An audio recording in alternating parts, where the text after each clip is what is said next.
All right. Well, I tell you what, I was trying something new there. I hope that you enjoyed that. I hope that you enjoyed that. Welcome back, ladies and gentlemen, to The Honest Truth, Truth Seekers Live. We've got a heck of a podcast for you today. I tried to do a little intro. It was a little struggle intro there. Apparently, we're not live on Twitch. So if you're usually watching on Twitch, I apologize. We'll have to authenticate. We've got a heck of a show for you today, ladies and gentlemen. Also, we're coming to a little bit louder volume today to you. So I tried to check. I saw the comment saying that the volume was a little low.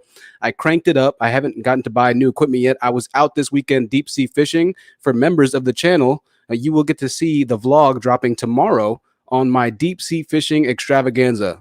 Two words, two pieces of advice: do not get drunk before going out to sea. The two don't mix, and it was a very rough time. So I'm glad to see everybody, and we have 30 people watching. You're not going to want to miss the show today, ladies and gentlemen. It is going to be absolutely fantastic. This show today is going to be another bomb. We're digging deeper into the pedosphere, the manosphere, the hateful sphere that Black men continue to take part in and continue to focus and center their lives around. I hope you're hearing me loud and clear.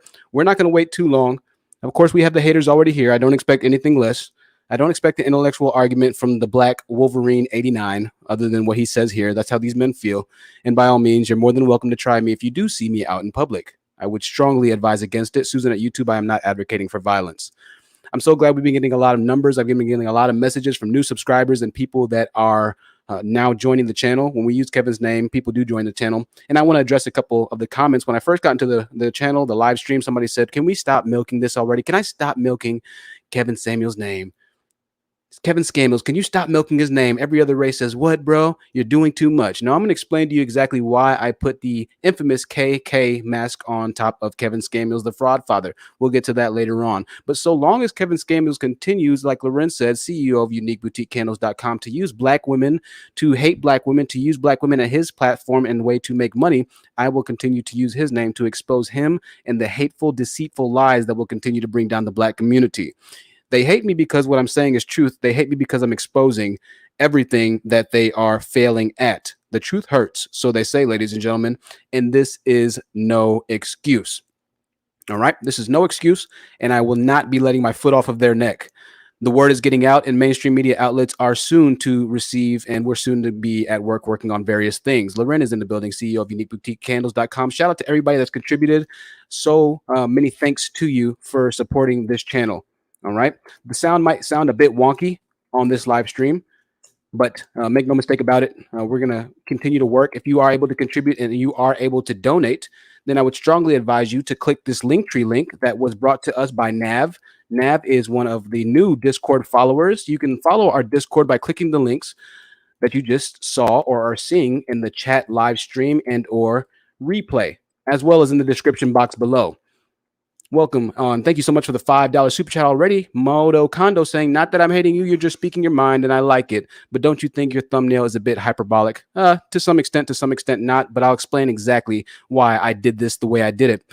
Make no mistake about it, ladies and gentlemen, I do everything for a reason. Modo, stay around, hop onto the panel. If at the end of this discussion, you still feel like I was using this photo hyperbolically, if that's even the right word there. Let's get started. 50 people watching. There's no need to delay. Once again, the sound might be a bit wonky. I'm trying to make sure that it's at maximum levels. I've received the complaints, and we're soon to get underway. I was doing a lot of thinking when I was fishing while I was throwing up over the side of the boat this weekend, and I decided to go ahead and just come out with it. I decided no longer will I delay on the message that I've been thinking about putting out for a good amount of time. And now that we have a good amount of people watching, 3, 4, 5,000 views soon to be on our past live streams talking about Kevin Scamills, we're going to go ahead and up the heat. We're going to up the flames on the kitchen. All right. We're going to go ahead and keep exposing the modern day Black male and the failures that they have and that the failures that they have become in society. We're going to keep on bringing the heat. Huge shout out to Jedi Mike in the building. Huge shout out to the $10 super chat from channel member Tony Morrison. She said the thumbnail fits perfectly. And I'm not just using it as clickbait, you see, because they're going to get on here and say, oh, you're clickbaiting, Truth. You're clickbaiting. Let me turn my message notifications down. Shout out to the person that just texted me saying that they are watching. I appreciate that. You're clickbaiting truth. You're just trying to use this as a way to get views, and you're trying to use him and Kevin Samuels as a way to get views when he does the same thing in reality. And let's get into this, because what you're getting ready to hear today is some of the best, I think, research and talking points that I've concurred and come up with, conjured, if you will, for our live stream discussion. I also heard somebody say, "You speak too fast, try and slow down." I'll try and slow down a bit today. Diving into it. Now, I know that a lot of his minions will come to roost their hatred in our live comment in our live stream today, especially after this video is posted. Shout out to all the moderators in the building, as well as the Discord moderator, Portia. Thank you so much. I could use the argument of hatred that they constantly leave on my video as proof enough, just like we saw the comment earlier today, that as a collective, they hate truth. Moreover, they hate black women, because I'm a black man speaking up and sticking up for black women.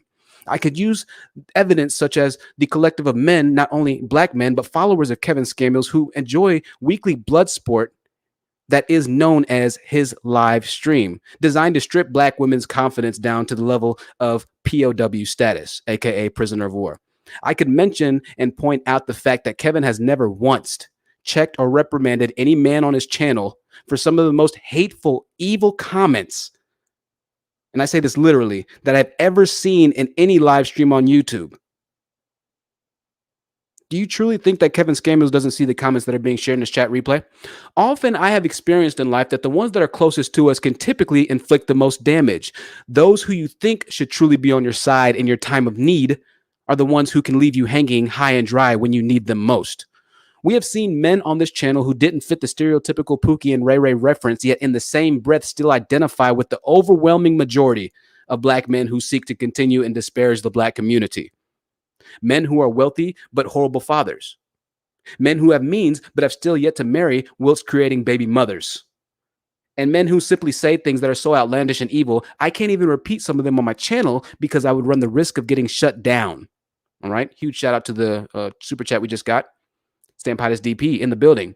Huge shout out to Stampitis DP. Thank you for the continued support. Stampitis left a comment earlier today saying he can't get a break, and I thought it was pretty funny. But Stampitis is a good sport.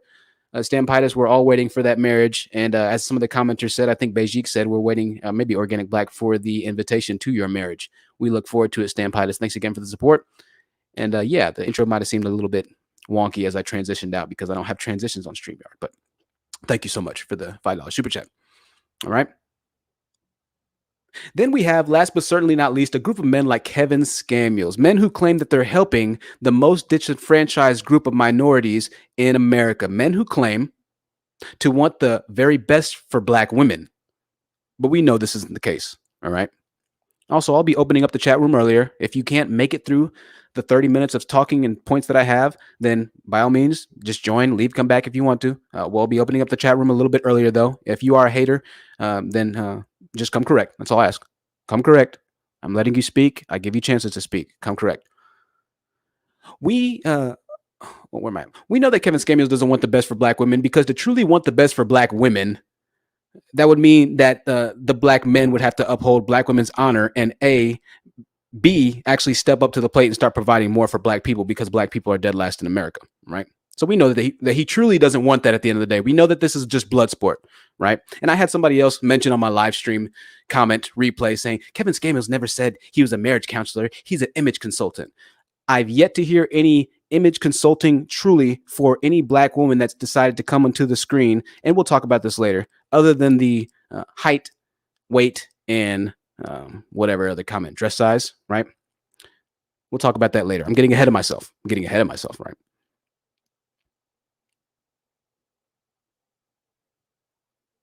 We know that the greatest, and one of the greats, Malcolm X, said that the most neglected person in America is the black woman, and that a nation can rise no higher than its woman. These are quotes from Malcolm X himself. We've covered that in past live streams. We know about the impact that black women have had towards black economic progress pre-1970s and the male counterparts that led them into the greatest racial economic disparity in socio-capitalistic America, aka modern day socio-capitalistic America. But the man of continued discussion today would have you believe that the main problem with the black community is how much the black woman weighs. Welcome to all of our just now joining live stream chatters, the main problem with the black community is black women's weights, heights, dress size, and whatever other statistic he uses, right? Because we all know that losing weight will contribute to a higher economic progression, right? Losing weight's going to fix that, right? We all know that losing weight's going to help black men become more educated than their counterparts, which out-educate them, right? After all, losing weight will also contribute to less crime in the black community, right? If black women lose weight, the crime rates are going to go down for the most felony convicted group in America, right? What I find most interesting about Kevin Samuels is the fact that somehow he was able to somehow convey gender into new age racism, new age white supremacy. What do I mean by this? All right. Remember the lady who became infamous online for the average at best ridicule? A young woman, six-figure earner with a child who wanted a man whom she was equally yoked. And mind you, she never said that the father couldn't have any children as well. But men simply assume that a woman just wants to get with a man with no children, when in reality, a lot of women who have children get with and marry men who have children as well. That's actually a very common ground that they have amongst each other. But we don't mention that at all. They don't mention that at all in the black pedosphere. All right. We have heard many times that it's okay for a man to have children and go into a relationship from Kevin Samuels himself. We've heard many times that that's okay because, of course, they are men. Of course.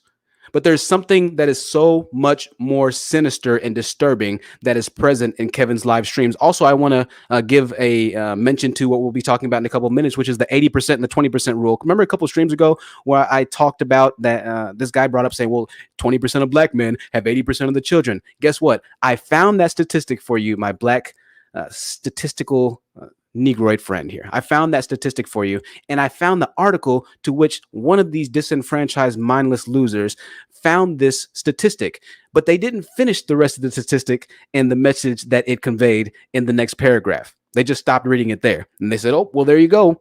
The same men are having all the children." I found the statistic, and we're going to explain it here in a bit. This is going to be good. This is going to be good. Another $10 super chat from Tony Morrison says Kevin takes pleasure in the vicious comments because he agrees with them. Not only does he agree with them, but he encourages them.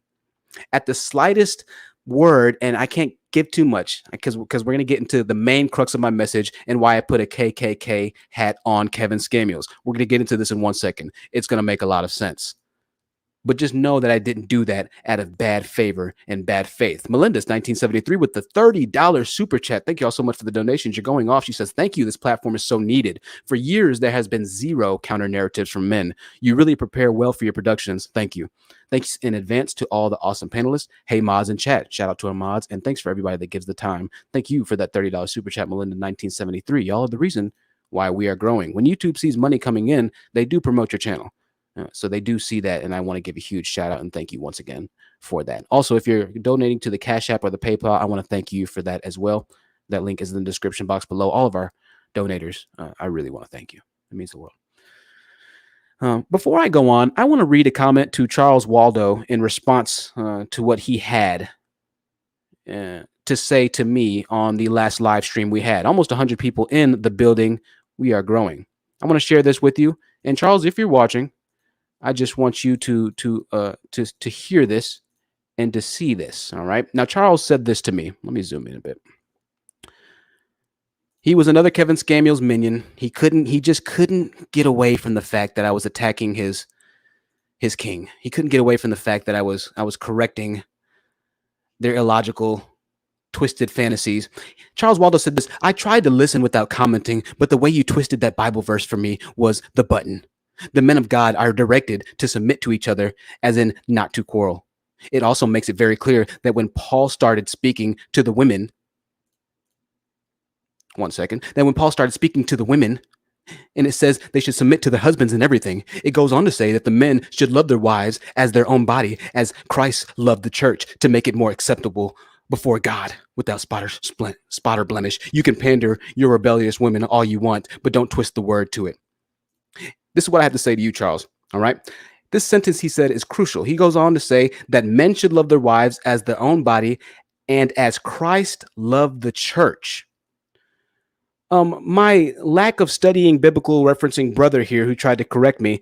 Let's take your metaphorical analysis and go ahead and reference it to my response here. Love your wives as Christ loved the church. Guess what Christ also did for the church? And not just for the church, but for the sinners. And I don't mean to get too religious. Hang on with me. Christ hung on the cross and died for the church. So, men love your wives just as Christ loved the church means men be willing to die for your wives, in some cases, even when she's right or wrong, if we're taking your literal metaphorical analysis literally, because Jesus Christ died for not just the church, but the sinners as well. So sit on that, my biblical referencing friend, and think about that for a while. Let's move on here. Just wanted to read that comment. In the next streams, we're going to have a hate comment response. Get the likes up, like Loren says. Moving on to our subject discussion. Whispers of a Womanist said this, and I quote, Samuels itemized this young lady and other female callers. I know, but they always like to use the Bible, these dudes. Uh, in a way to which prospective slave owners examined the black canvas to decide whether or not they were worth the purchase.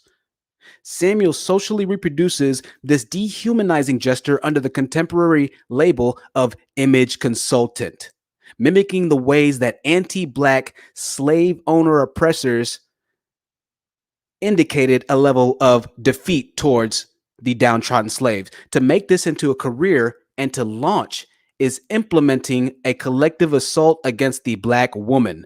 That's why I put a KKK hat on Kevin Samuels, because when you have women calling onto his show and he asks them height, weight, and dress size without even giving regard to their personality type or what they've done in their lives or who they are or how they're feeling that day, I see nothing other than a modern day slave owner, which is simply looking at the physical representation and adaptation of the physiological anatomy of a woman. All right. The three signature measurement questions: weight, height, and dress size is a literal representation of what our ancestors of days past experienced when they hopped off the ship and arrived to the slave market. Slave owners and examiners scrutinized slaves down to the T in efforts to ensure that the Negroid or Negroid they had chosen was the best fit for their level of indentured servitude that was expected of them. This is why I always talk about black men expecting their women to literally be indentured servants. And this article directly relays that message and connects that message with what we always say here. You see, the black man is always going to bring up when he pays the bills. The black man's always going to bring up that it's important for you to submit to him, and that if she doesn't submit, and this and that, and this and that, and submission, when really they're not seeking submission, they're seeking a slave. And this is the reason that they always like to talk to younger girls, because they know younger girls are more able to be controlled mentally than older women are. So they try and make women feel bad for gaining wisdom, for gaining life experience, for learning and actually wanting to do better. They try and make her feel bad by saying, oh, you're over the wall. You're old now. You're too combative. When really, in reality, it doesn't fit their slave prerogative and narrative that they want for their relationships. They don't want you to know that. They want to kind of mask the message. Coach Ray Adams wants to mask the message that no, it's just science why we want younger women. It's just science why we want 16 and 17 and 18-year-old girls. It's science because we're more attractive. No, it's not just that. What you are attracted to is the manipulation that you know that you can twist inside of their minds because they don't have the train of thought that a grown woman does. That's what's attractive to you. I often speak about the role of the women and just how twisted the lines have become in the pedosphere. More increasingly, we see how men show up in my chat spewing their hatred and lack of traditional women's in society. Traditional women. They mask the term slavery as traditional, expecting women to fulfill duties around the house with no pay, just as a house slave was expected to, giving up their bodies regardless of how they feel, because of course they are women and they are expected to, right? I've even heard Kevin Samuels on his chat say, well, why do you expect a man to stay after 3 dates and you haven't given it up to him? That's slave master talk. And you see, once again, the black woman is damned if she does, she's damned if she doesn't. If she decides not to have sensual intercourse with the man after 3 dates, she's deemed as baggage or worthless goods. Because according to Kevin Samuels, and he said this himself, No man, especially a high value man, is going to want to stick around after the third date if you haven't given him any. This is from a Christian, ex Christian, singles counseling minister. Okay? Let that make sense. And on the opposite end, if she decides to actually sleep with the man, then she's deemed as promiscuous, aka damaged goods, aka slores, and OnlyFans, and this and this and that. You're damned if you do, you're damned if you don't.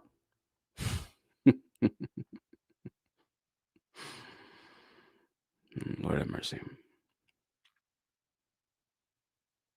I know that you have heard Kevin tell them this. I know. Sleep too quickly with a man and you're promiscuous, but if you withhold yourself, you are selfish and then thus undesired by men. Black men who fail to recognize themselves as the worst and least desired race of America would rather uh, and rather improve as a collective would rather double down in their ignorance by picking up where the slave trade left off, offering very little to nothing and expecting everything in return. We have 130 people watching. Make sure you like the stream on the way in. I'm going to go ahead and drop the links. We'll open up the panel soon. I'm not going to talk too long because we have more people watching. And I know opening up the panel soon is fun for you guys. And we can kind of keep the conversation going. Thank you so much to all the channel contributors and those who have donated. Today's message is an important one. It's an important one. It's calling out those who should be actively for us, the best of us, the high earners, the well-to-dos, the well-spoken black men of the community, choosing to pick up the reins of where white supremacy left off.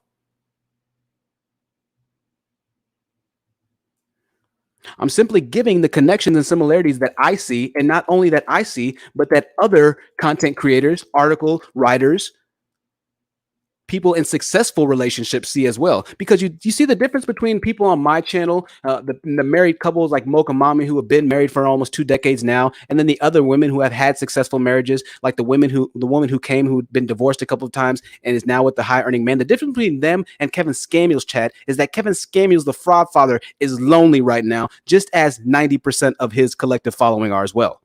That's the difference. That's the difference. Let's move on with our narrative. In most layman's term, Kevin is what you would call a house Negroid. All right. The word house Negro is a historical term for a house slave of African descent. Let me explain this really quickly. Let me explain this.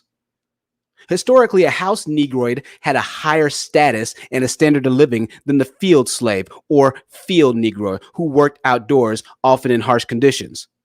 Kevin Scamuels likes to call himself a high earning, high value man. Right. You see, Kevin is a part of the destructive black male collective whom have led the black community to where they are now. But rather than take arms against the ones truly responsible for the horrid position of black women in America, he has sided with the main enemy of the black community, the group of men with the highest felony convictions, highest criminal conviction rates, lowest earning, least business owning, lowest level of education. I could go on and on and on and on and on group of men. Those are facts. A house slave often thought of himself above the field slaves because his community's true oppressors took him in and called him their own. Who are our community's true oppressors? I ask you that question, all black men who hate me. Am I your true oppressor? Have I robbed, killed, stole? Have I created baby mothers like 90% of you who watch Kevin Scamuels? How do I know it's around 90%? I got the mathematics and the numbers to back it up. We'll get into that a little bit later. All you Negroids who claim that 20% of black men have 80% of the children, you niggas are lost. Stupid. The community's true oppressors is a large portion of black men, nearly the majority. 40% felony conviction rate. Jedi Mike's not a true oppressor. I'm not a true oppressor. I'm actively seeking to build up the black community, yet you would sit here and, just like the comment we read earlier, call me a man that's pandering to the black woman. Right. Right. If you were on the last stream, I gave an example with a video of a young man cursing a woman out on the panel as well as threatening my life because of the message that I talk about and his disagreement that he had with it. He was, of course, a follower of Kevin's. He was, of course, a baby mother creator. And he was sadly raised by his father. And this leads me to my next point. Let me read a couple comments here. So good to see everybody in the building. Let's read a couple comments here.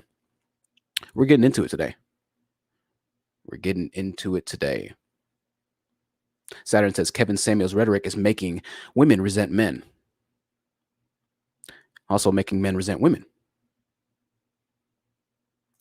Beijing says slavery is such a heinous time, and they talk about it like it's some form of therapy for women. Their desperate need for control is real. Right. Black men, by and large, don't have any control of their own lives, and so they seek to control the little that they can control. You know, there's a quote that says, absolute power corrupts absolutely, right? You've also heard that give them an inch, they take a mile. Well, somehow the black man has conjured in his mind that simply because he shares the same skin tone as you, that he should be able to control that inch and or mile of your life. And that's just not simply the case. Now, I've spoken about this before, but let's just say figuratively and in an imaginary world that black men were doing very well by and large, that they had maybe 10% to 15% felony convictions and not nearly 40%, that they did own more than 5 or 6 businesses that are publicly being traded on the 3,700 plus businesses on the New York Stock Exchange, 2 of which are owned by women, by the way. So there's closer to 3. Let's just say that they had, I don't know, let's just be generous and give them 20, right? Maybe 50 is too big of a number. Let's just say that they were higher earners by and large than they actually are. Then maybe if the women weren't being submissive to you, I could go ahead and take up some of your talking points. But the fact of the matter is that the statistics show us that there's a reason why not just black women, but every other race of women is not submissive to you by and large. This is a fact.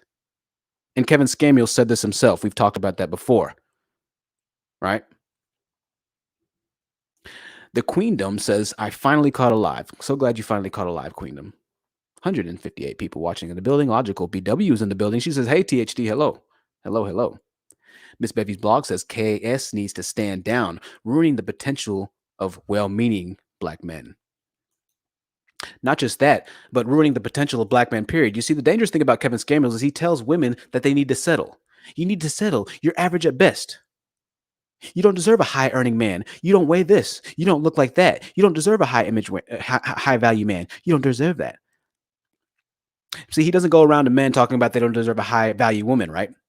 Very rarely will I hear him talk about this on his live streams today, because we know when he did that, he didn't grow as a channel, right? As if he's God himself. And so a man hears this and says, you know what? It's okay for me to be average. It's okay for me to go ahead and make $40,000 a year because that's the average. And a woman should want to submit to me. So he's actually hindering his own audience from doing the best that they can do, from gaining life experience, from gaining monetary possessions, from gaining a better quality of life, because he's saying that they need to accept you, the women that is, just as you are. That's not the way that the world works.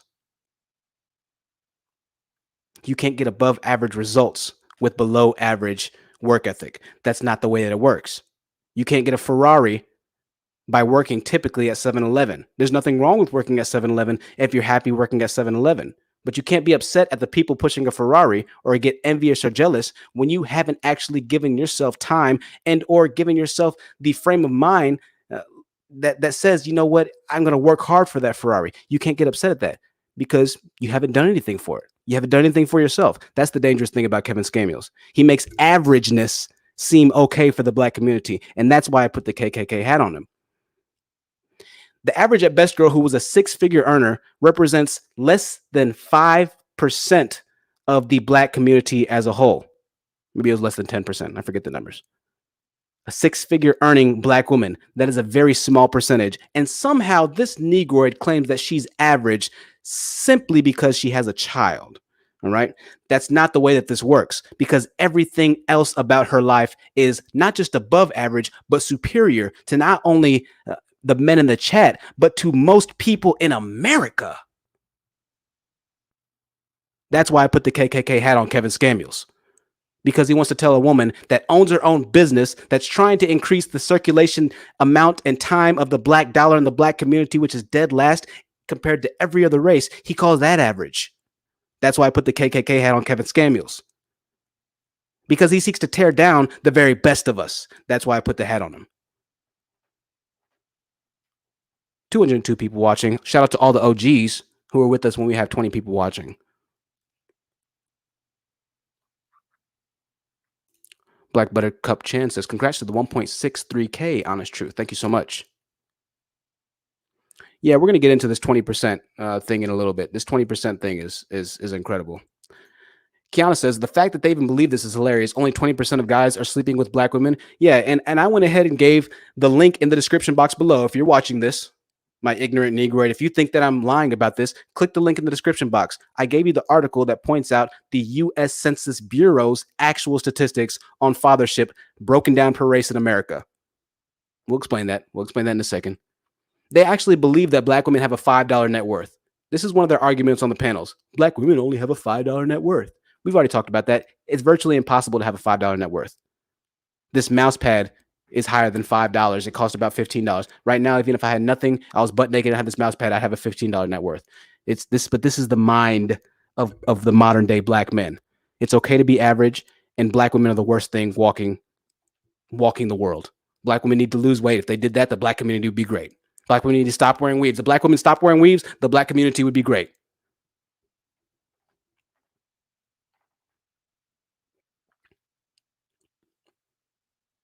Logical BW says, how many black men have kids but aren't on birth certificates? A lot. Mocha Mommy actually talked about this. I can't remember what stream, but I'll try and find it and drop it in the community tab so you can watch that if you'd like to. There was a $5 super chat. Let me read that really quickly. Thank you so much for the $5 super chat, Modo. He says, now I think about it, it's really just science that older men like younger women, or is it easier to manipulate young women that are naive? And I just said that earlier, Modo. It's not just science. And you know how I know it's not just science? I could put a picture of a Instagram model that I saw who is 50 years old, and she looks absolutely incredible. All right. She's thick. She has a huge, voluptuous curves. She's very attractive. Okay. This is just an excuse for them to go after younger women, for women who are easier to manipulate, like we said earlier. It's not just science. And here's what I said about this. Kevin Samuels always talks about him having to beat off women with a broom. Oh, I got to beat these young women off of me. Coach Greg Adams says, well, you know what? It's science because we can have children with the younger women and this and that. And so biologically, yeah, that's not the case. That's not the case, okay? That's not the case. What use is making a family with a woman if she's not mentally ready to actually partake in and have a family with a man like you? An 18-year-old woman is not going to have a successful family with a 50-year-old man, with a 40-year-old man. There's too much of a mental difference between those two parents. It does not work for a large percentage of the time. Moreover, we see this socially as wrong and a bit awkward and twisted. All right.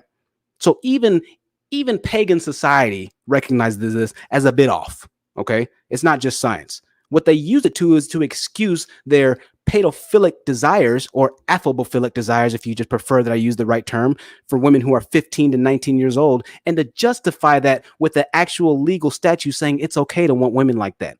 They justify it by saying, well, it's just science and the law says it's okay. So if the law says it's okay, then it should be okay, right? In some countries, it's legal, and I hate to give this example, to actually have consensual relations with an animal. Does that make it right because it's legal? Are you going to sit here and tell me, Moto, that it's okay because it's legal to actually physically mess around with the animal? And I hate to be so crude there. I hate to be so raw, but this is what the men like to argue, that simply because it's legal, that somehow makes it right. All right. But in the same breath will argue against the same legalities that they're fighting so hard and they're so conflicted by, or so perturbed or destroyed in their own personal lives by, i.e. child support, i.e. the criminal justice system. So the same people that make those same laws, they have a problem with those laws, but they don't have a problem with the law saying it's okay to be 18 years old. They pick and choose for what applies to their own personal lifestyle, just like the comment we read earlier about the whole submission thing. They read the beginning, but they fail to realize what's at the end of the Bible verse. They read the beginning of the statistic, but they failed to realize what was at the end of that 80% of women have 20% of the men's babies. They fail to read the end of that. And I'm going to read the end of it here in a little bit. All right. It's okay for me to get with young women. It's just biology. Right. Okay. Read some more comments and we will continue. I'm going to open up the panel here in a little bit. We like to get the discussion started off early. Christina Soulfly says, some women like older men. Christina, that is the minority. That is not the majority. All right. That is the minority. Most women do not like older men. And here's what I have to say, Christina. Comparatively, if you have a 55-year-old man with $50,000 in the bank and a 25-year-old man with $50,000 in the bank, 97 times out of 100, most women are going to choose the 25-year-old man with the $50,000 in the bank, more often than not. Looks being the same. If there was the same person aged 55 and 25, most would go for the 25-year-old. Okay, as long as they're within the same age group. Now, if it's an older woman, then she'd probably go for the 55-year-old male, because talking about that mental connection, they have more similarities. There's nothing that a 50-year-old man has in common with the 18-year-old woman. They're talking from two different planets. All right. Pasta Buck says, beta simp, this is how this get on my algorithm. It got on your algorithm because the only thing that you watch apparently is Kevin Samuels. That's all you watch and live for. That's why I'm on your algorithm right now. You simp-like chimpanzee follower for another grown man. Weird ass niggas. Another donation from Nav says, don't forget the Honest Truth Reddit, the Honest Truth YT. Yeah, shout out to Nav for making our Linktree account. We have a Reddit now. We have a Discord now. Partake in the conversations after we finish the live stream. That is the link for the Linktree. You can find the donation links as well. Almost 300 people watching. It's a new record. The Kevin Samuels worshiping teenage male-minded men are in the building. The failures of the Black community are in the building, ladies and gentlemen. We have the failures of Black men who are lonely and can't get any women in the chat right now. Don't be upset at me. I'm telling you the best way to get a woman. You failure excuse of a man in our community. However, you'd rather listen to a man that tells women that they should go for a man that failed in life like yourself. You'll continue to fail. You continue to fail. Christina McNeil says, depends on how old the woman. Like I said earlier, depends on the age. I've always liked older than me. Christina, answer this question. Do you like men that are 30 years age your superior? Do you like men that are 30 years older than me? You look to be about, 25 to 30. Are you telling me that you like 60-year-old men? I'm waiting your response in the chat. Also, you can come up and explain to me your relationship status and whether or not you're actively with an older man right now. Because if you're not with an older man right now, then everything you're saying to me essentially is null and void, because I'm sure that you have no problem finding an older male to be in a lifelong or long-term relationship with you. Feel free to join. The haters are in the building.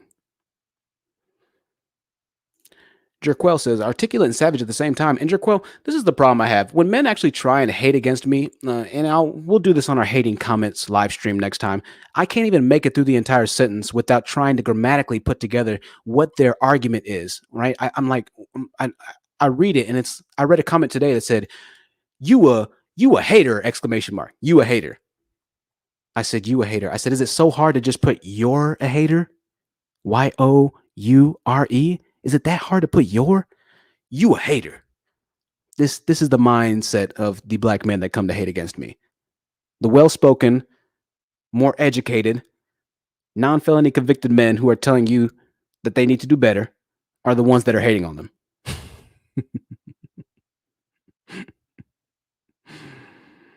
Oh, goodness. $2 super chat from Moto says, what's your opinion of O'Shea Duke Jackson? Me and O'Shea are probably going to be working on stuff in the future. So we'll talk about that when we get there. Let's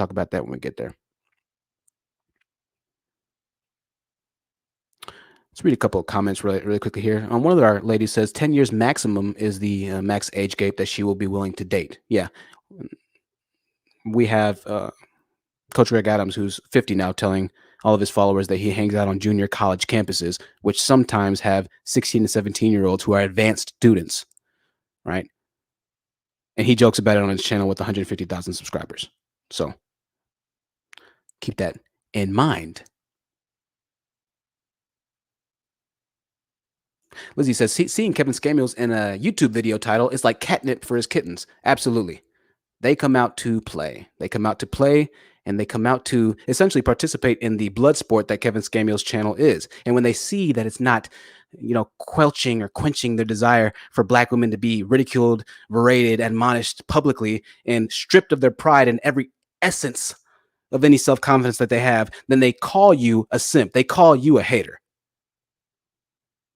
They call you a hater, the person that's actually speaking to uplift their cousins, sisters, daughters, in some cases, these men have. The future generations and lineage of their own seed. They call you a simp when you're trying to protect their family. How twisted is that?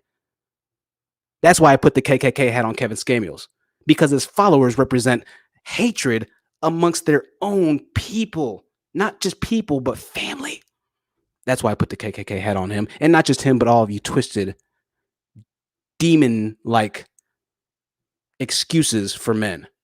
This is why the black community is dead last, because we have Negroids like you representing the black community. Michael Capeta says, I see this guy's trying to take Derek Jackson's spot.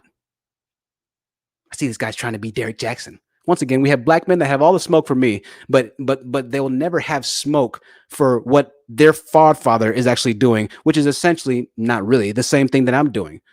What I'm doing is giving actual statistical empirical data that backs up every talking point that I have. What he's doing is simply stripping people of their self-confidence and trying to align them with the European beauty standard that is from 1850.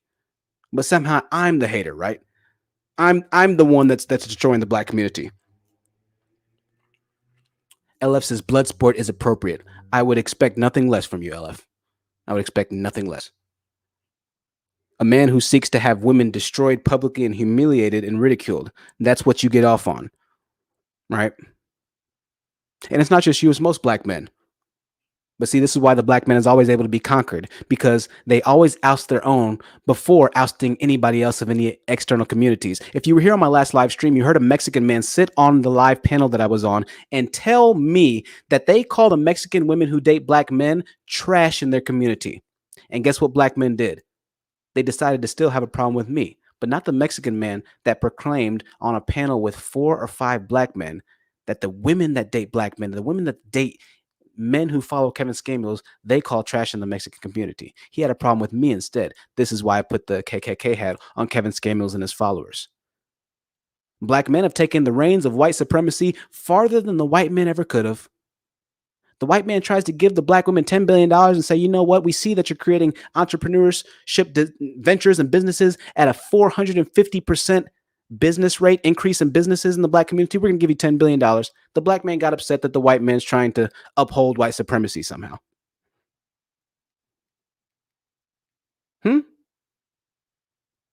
Other races are finally trying to give black people a chance, saying Black Lives Matter, trying to give grants to black people. You can go to college free if you're a minority now. If you're poor enough, they'll give you grants. They'll give you everything. We teach you the road that's paved in gold. Yet somehow, black men are still the least educated, the least earning, and then are upset at the women who are more educated and higher out earning and have larger amounts of cell phone businesses. And somehow you think that I'm the coon and the panderer?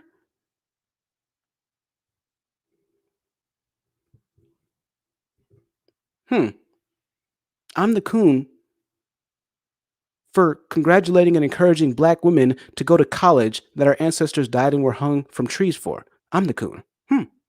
Wow. It's news to me. 386 people watching. We've hit the algorithm. So good to have you all in here. Nico says, you just lied on black men. You just lied on black men. Nico, I've got a news article for you, my disenfranchised, disillusioned Negroid. I've got an article with the statistics for you, since you claim that I lied on the black man, right? Woe is the black man, always persecuted against. The black man. You lying on the black man. Nico, leave a comment. Explain to me exactly how I'm lying on the black man. I said I was going to open up the panel. We have almost 400 people watching. I'll open up the panel in 1 second. I will open up the panel in 1 second. Let me give you this. Let me give you the statistic right here. All right. The stat. I went on to the census review of who has the amount of children in the United States. All right. Let me show you this article. Once again, if you think I'm lying, Nico, on black men, you can check out the news article for yourself. You can go to the census yourself and figure out just how many black men have children. You're gonna find out that you're being lied to. I know I'm the super simp. Let's get back to this. Let me share this page with you. We'll open up the panel soon. If you think that I'm a super simp, you think that I'm just some coon speaking and trying to continue to disenfranchise the black community. If you think that I'm the problem in the black community, you're more than welcome to disprove of my perspectives. Let's read this right here. Let's zoom in. Let's zoom in so all the Negroids can see that I'm not lying. Let's see. Can I zoom in? All right. You're just going to have to take my word for it. So this is where they get this 20% of black men have 80% of the children argument. Somebody read this article, right? Almost 30% of Hispanics in their 20s were fathers. That was true for about a quarter of black men, aka 25%, about a quarter, so a little less. This is where they got that 20% number. More than a fifth of white men and an eighth of Asian men. By the time their men were in their 40s, listen up, you ignorant Negroids, listen up here. This is what the census is saying, all right? For all you statistical mathematical majors who are graduated from Harvard School of Math, right? By the time the men were in their 40s, those disparities had narrowed. More than 83% of Hispanics were fathers. Around 80% of black and Asian men were dads, and around 3/4 of white men were fathers. More black men are fathers than white men by the age of 40. So this whole talking point that 20% of the black men have 80% of the children is more ignorance that the black manosphere, that the pedosphere, that the KKK hat wearing New Age Klansman Kevin Samuels, let's just run rampant in his chat rooms without actually checking and doing any data. None of them do any research. But what would we expect from the least educated group of men in America? Would we expect them to actually research the Census Bureau numbers? Of course not. They don't do it. They don't have education by and large. Not only do they not have education, but they ridicule the black women who out-educate them. So it's in their nature to be ignorant, and they actually fight for the level of ignorance that supersedes any other race in America. The black male is the most ignorant race of men in America, and the numbers show it.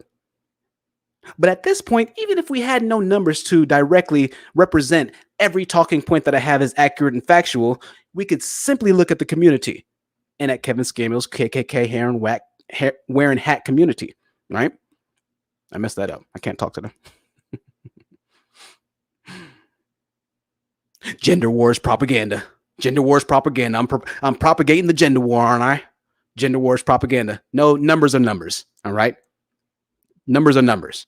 So all your little statistics that y'all always try and use, all that little bullshit, we're going to call out. Forgive my language. But of course, when I say something, it's propaganda, right? Because it doesn't align with your twisted ideological beliefs, it's propaganda now. Gender wars propaganda. Rose Love said 80% of black men have children out of wedlock. It's close, Rose. I saw a number that was somewhere around there, right? It's close. We'll do more research on statistics. I don't want to get too heavy in statistics, but I told a man on the past live stream that I was going to address that statistic because I'd seen the research and heard something that was different, and that's the research.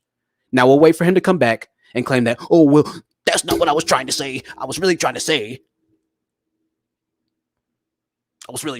something different. We had a $9.99 super chat. I think I missed it. Let me see. It was from Cyber BBG, Cyber Baby Girl. Cyber BBG, thank you for the $9.99 super chat.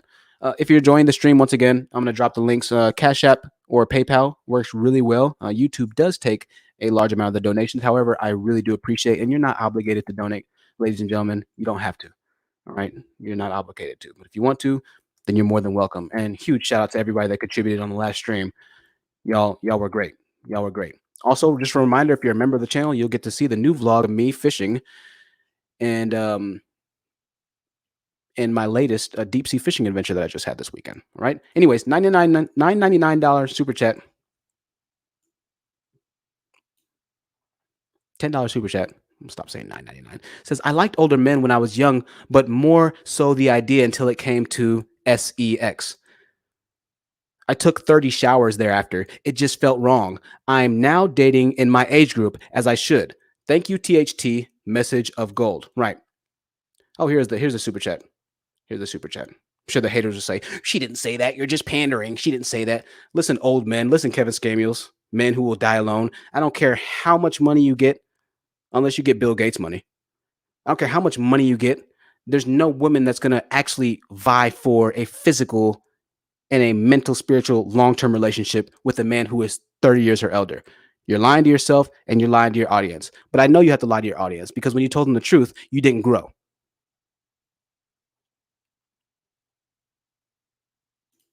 Keanu says they mad as hell. Yeah, they can't stand when they actually have real statistics that back up what I'm saying. Then they say that I'm propagating gender war propaganda. Then they say that I'm just lying, that I'm pathetic, right? When the numbers don't add up to what their belief system is, then it's a problem. The modern day lost black male. Then it's a problem, right? My Sordid View says Kevin's another paid agent, right? So I put the hat on him. Uh, Black men are bigger white supremacists than modern day white men are. You are more likely to be killed by a black man in the black community. It's not white men you have to worry about. It's not Mexican. It's not Latino men. If you're in the black community, if you're in the hood, it's black men. Now, another going to say, well, of course it's going to be black men that you have a higher amount, a percentage of being killed by because you're in the black community. That's the same for the white community as well. Right. So let's explain around 13 to 15% of the United States population committing almost half of the heinous felony crimes. What do you have to say to that? Right? These are true numbers, right? Let's open up the panel here in a little bit. 500 people watching. The minions are out to play today. Learning IT says Visa is providing 10K grants to black women-owned businesses. Snatch up these grants, ladies. Absolutely. Look that up, ladies. Create your LLCs. Create the businesses. Do for you what others won't do for you. What they will ridicule you for doing. Do for yourself. You owe them nothing, just as they've given you over the past 400 years. You owe them nothing. Shout out to the mods in the building. Keep on moderating. You have my full blessings. 510 people watching. Lonzo says I'm an effing sucker. That's fine, Lonzo. You'll continue to be an effing loser. Expose the Manosphere says, hey, what's up, man? What's up? Oh, Chief says, why so much hate? As if Kevin Scamill's room. Oh, Chief, what are you wearing, bro? As if Kevin Scamill's room is just a completely peaceful environment, right? Why so much hate? As if the same manosphere content creators that I'm sure that you take active participation in the blood sport against black women are so much more peaceful and respectable of the black woman's personal image, right? Right. Why so much hate? You're going to be okay, Wu Chief. Build a bridge, cry, and get over it. Weird ass niggas. Why are you hating so much? Don't hurt me my feelings. You niggas are weak. Why are you hating so much? Is it just me podcasting in the building? Let's open up the panel. I have a few more things to say, but we have 500 people, 520 people. Hey, we might make 700, 800. We might hit 1,000. Who knows? Oh, have another $10 super chat. Let's read this. Organic Black, huge contributor of the channel, says most of Kevin Samuel's followers are illiterate and can barely spell. Just read these comments. Totally embarrassing. Hashtag brain cell loss. We'll get to the hate comments in the next stream, and we'll read some of the hate comments. I literally can't read through the sentences most of the time. I'm like, this is the man that's trying to hate me, and I have to correct or try and fill in the words that he's using to hate me because he's not even hating me right. It's like, dude, if you're gonna insult me, at least spell the words right and make it easy for me to read your insult, bro. Like, dang, bro, come on, man, spell. Jesus. Join the panel. There's the link. To join the panel, there's the link. If you are a new person joining the panel, I might not let you speak immediately. Baron Tidwell says, if you don't have any haters, you're not doing something right. Yeah, to some extent. Yeah, I agree with you to some extent. But I agree. You know, if you're getting hate, then you're saying something that's hitting a nerve. But see, that's where you're kind of somewhat wrong. hatred only comes after you've hit a nerve or struck a nerve, right? And so you're not always saying something right. In Kevin Samuel's chance or live stream or chat, he's not saying the right things. What he's saying is things that are striking nerves, right? And so this figurative hate that I'm giving him isn't necessarily just hate, but now the hate that they're giving me, that's straight hate, because what I'm saying is facts, right? They can look this up for themselves and figure out whether or not I'm lying. I'm saying facts. But the women and the people like myself who are giving pushback on Kevin Samuel's white supremacy type message, we're just telling the brutal reality of the honest truth, which is that the hate for black women is not warranted because they've given black women very little to not hate about them, right? So that's what I have to say there. We have a lot of people on the panel right now. Well, we have 4. We don't have a lot of people. I'd like to welcome all of our guests on the panel. I'd like to welcome you all. Glad to be here. 1 second. Give me 1 second. I'll put you on mute. Until then, I have a few more things to say. And then we're going to go ahead and continue. 500 people watching. Make sure you like and subscribe if you haven't already. If this is your first time here, welcome to The Honest Truth. The truth hurts. Let's read a bit more, and then we're going to ask our panel members what they think about a man siding with the main enemy of the black community. All right. Kevin Samuels has effectively sold his soul, community, and future generations for a collection of Tom Ford boots. I'm a high value man. I got $20,000 boot collection. Shout out to DJ Envy of the Breakfast Club and Angela Lee Yee, who recently outed Kevin Samuels on the radio show. They called him a woman hater, and he is absolutely that. All right. He's absolutely that. I see you guys in the background. I'll let you on in 1 second. Hang out in the background. My thoughts. I see you right now. I want to put you on mute. I'll come to you in 1 second. Network, I see you as well. I recognize your name from last time. We'll come to you in 1 second. Often the topic of discussion is erroneously large amounts of black single mothers. But we saw on the recent statistic that I just dropped that 80% of black males by the age of 40 have children as well. Once again, just another talking point to berate, to admonish black women to try and continue to purvey hatred and the demonization of the public image of black women. The numbers say it themselves. Kevin has made it a point to the women callers who have children that they should give their child to the father, as if somehow the nearly 40% of felony convicted group of men will somehow pose and possess the ability and moral capacity to raise a child more effectively than the woman. Let me read that again. He encourages, why is the child not with the father? Is he a boy? Why is he not with the father? As if 40% of black men don't have felony convictions. Do you think that that child's going to have a better chance in life with a man who doesn't even have the ability 40% of the time to get a job that pays enough to make a decent, livable income and quality of life in America? How does that make any sense? Well, a lot of the black men are falsely convicted. All right, I'm sure they are. You got a Band-Aid for every wound I inflict, right? That a failed society of men, whom amongst a few are actually trying to better themselves, would somehow be a better choice to lead the next generation of children in the race of black economic progression. This idea is laughable at best because statistics show that the black women are the higher educated, higher employed, and create 450% more businesses than their black male counterparts. These are facts.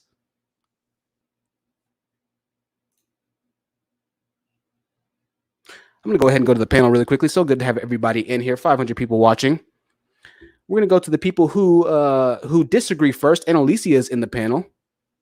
And so we're going to go somewhat out of order. I understand and I recognize your position sometimes, guys. And so we're going to go with my thoughts first, Network next, and Alicia following up. And then we'll start with the top row after that. My thoughts. Welcome to the panel. What did you have to say? It was good. I don't disagree. So do you want to go with the disagree guys first? I'm sorry, one more time. I agree with you. So do you want to go with the people that disagree with what you're talking about? Because I have a different point about Kevin. Yeah, sure. My thoughts. Yeah, what's your point? I want to hear your points first. Go ahead, brother. The image and the high value message. What I can't understand is all these black men that are talking about the same thing that Kevin's talking about. How did a feminine man take the position for the black men?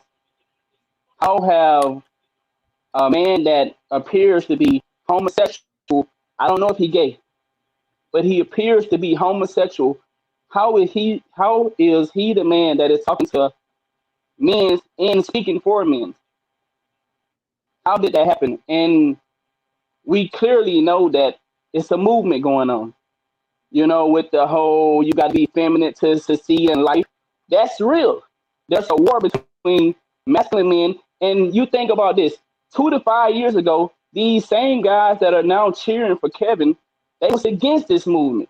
Now somehow it's a pass. They giving this guy a pass. He get a pass to talk about issues that other masculine men are talking about. Yes, he have a lot of great points, but guess what? He recited those from others, and it's okay to recite points. You know, it's okay to take. You know, if I hear something you say honest, and I take it and say it too, okay, great. It's we getting the message out there. I don't mind him getting the message out that you got some women out here that are delusional about what they want. You got men that do the same thing. To be superficial about it and to be the man that you claim to be when the proof is out that you're not that man. He was a man that was making less than the guys that he's talking about. He was a man that making less than the women he's talking about. Yet he gets to be the one that is, calling you fat, poor, and he just became this rich man. He became a successful man at the age of 51. Yet this man get that talk and act like he been the guy that he's talking about. You don't have to be a rich man to be high value. You got to be high value in spirit. And what hurts me, man, is boys see me. I'm gonna speak to kids. I work with the Boys and Girls Club. When I see young men from the age of 17 to 28, when they come to YouTube, that is following this guy. Would you want your son? And this is what I like to ask the fathers. Would you want your sons to take the image of a man like that? How many men will really want that?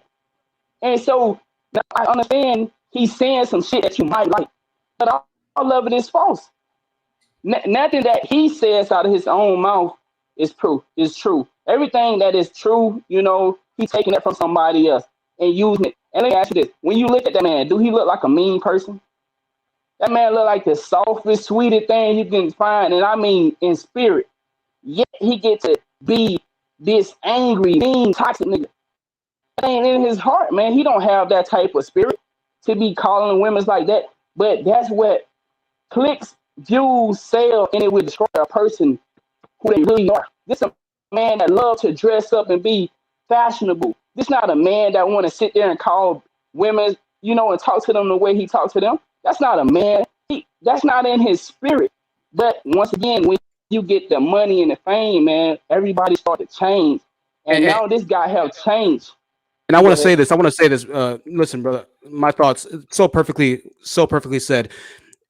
He realized that the true change that needed to happen in our community, he wasn't going to be able to actually provide. When he was talking to black men on how to actually improve and become higher earning, higher value, he never grew. It was only when he started disparaging black women that he actually grew and that he started to make millions of dollars. Make no mistake about it, Kevin Samuels makes around $500,000 to $1 million per month on YouTube. Make no mistake about it. And this is why I said he deserves to wear the KKK hat. This is the new face of white supremacy and slave ownership.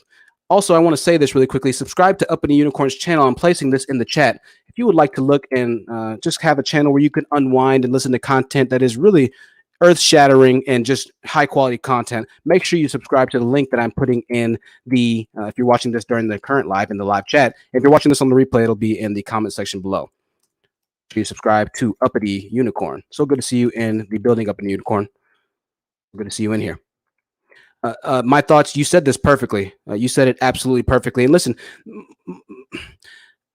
the fact that, yes, he is more of an effeminate man and didn't have a father himself and yet is still trying to teach men the definition or definitive version of masculinity is one thing in and out of itself. But to completely betray and sabotage an entire next generation by going on No Jumper podcast, by going on the Joe Budden podcast, and trying to tiptoe and spread these little messages of visceral hate against the same women that birthed him is an entirely new level of rage. That's why I put the hat on him and called him a Klansman member of modern day society. That's why I did it. My thoughts. I'll let you come back. I'll let you come back in 1 second. Keep that. Actually, go ahead and say it really quickly, and then 10 seconds or less, and I got to move on. A lot of people are saying that He was raised by a lot of women. That's why he act like that. I was born in the project. All my friends were born in the project. I know millions. I don't know millions of people, but we can attest there are a million of men that are born in the project. The projects don't have men's, right? Because that's what the government have, conspired to, So guess what? All these women in the project, yet none of these guys out here acting like him. So why do men make this excuse that he was born by women? He was raised by nothing but women. I got aunties that help, take care of me while dad was working. I'm Yeah. not feminine. Yeah, So and look, stop saying great. that. Stop saying that he was raised by women that make him feminine. That's Hey, not true. great point. Great point. Great point. You're kind of cutting in and out, so try and rejoin the chat room. Leave and rejoin, or maybe go to a data connection. It was kind of cutting in and out, but I got all your points there. Those are great points. We're gonna move on really quickly. I want to go to Network 44. Network 44. I All right. want you. I can hear you perfectly. Network. What did you feel? Did you agree or disagree with what I'm saying right now? Well, I disagree with pretty much everything that you're talking about. And Sure, and also, make sure and keep it kind of quick, network, at like 35 seconds to a minute, and then so we can move on. And I want to have people talk back to you. sure, Okay. sure. This whole tactic of saying Kevin Samuels is gay is a shaming tactic. It no longer works. It's a weak move that a lot of women usually do because when you're putting their feet to the fire, they always say you're gay. So this stuff no longer works. I'm just throwing that out there. That's number one. Mm-hmm. All Okay. right. And number two, the fact that you're so upset with Kevin Samuels is kind of surprising to me because what he's saying is not going to go away. Even if you get rid of Kevin Samuels, the problems that we're talking about are still going to be in place. I'm going to give you a good example here. I'm going to use myself as an example. I'm in my 30s, right? When I Mm-hmm. go out to date, I prefer black women. Okay. I don't have any children. I Mm-hmm. don't have any kids. I'm in my 30s. When I try to go out to date, all the women out there, all right, majority of them have kids, multiple baby daddies. It's Now, let me stop you there. Okay. You heard the statistic I read earlier, right? That 80% of black men have yeah. children by age 40. You heard that, right? I agree. I agree with that. Okay. Okay. At least So this is natural on both sides, right? Let's I'm just clear I'm that gonna up. get to my next point. So Okay, and are make you it quick because I want to let a couple people so go. sure? Are you telling me that black women have no accountability whatsoever? Is Do that the what you're men trying to that say are here? having these children at an 80% rate by the age of 40 have no accountability either? This is going on Black men. both sides. I don't agree with everything that Kevin Samuel says, but black men have a responsibility. Black women have a responsibility. All right. I mean, women have So why so are you many. holding the women in a higher regard than the men, the leaders of the Women have community? Is my question. women control access to sex. Right, but we already know that 80% of the men in the black community by age 40 have had access to make a child with the women who Women control control access sex. to sex. All right. That is the bottom line. You Right, but determine. you're evading the No, facts no, that I'm no, no, telling no. you right now. A woman determines the kind of man she sleeps with. Right, I get that. Period. End of story. Right. And so, The bigger question would be why are 80% of Yeah. men up to age 40 in the black community having children? why are If women the, allowing these men to have kids with them? right, Why right, are right, right, you right. screaming So like a so I, petulant I, child? I'll let Annalisa answer you. I'll let Annalisa Oh, that's answer you, and then another. I'll kind I of mean, I'll get back to you. We'll get back to you because no matter what I say, essentially you're not going to agree with. And so I understand your mind's made up. Annalisa, go ahead. Then we'll go to a couple other people after. Go ahead, Annalisa. Honest truth, I just want to make sure that this little fool knows how to read. I don't want to have a conversation with a fool who cannot read, who does not read. He sounds illiterate, because otherwise, I want him to give me the definition of accountability. That's what I want. I need the account. I need you to give me the definition of accountability, and then we can move forward. Because you sound like an illiterate, petulant child that I will Tip. not exert I'm not any mental surprised. energy to have a conversation or a Can I come dialogue. in? No, you can't because you had your chance to speak. So let her speak. I'll let you come in a second. All right.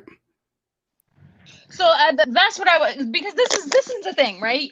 You could tell me, and I hear frustration in your voice. You sound unselect. You sound ugly through the phone, and it's a shame.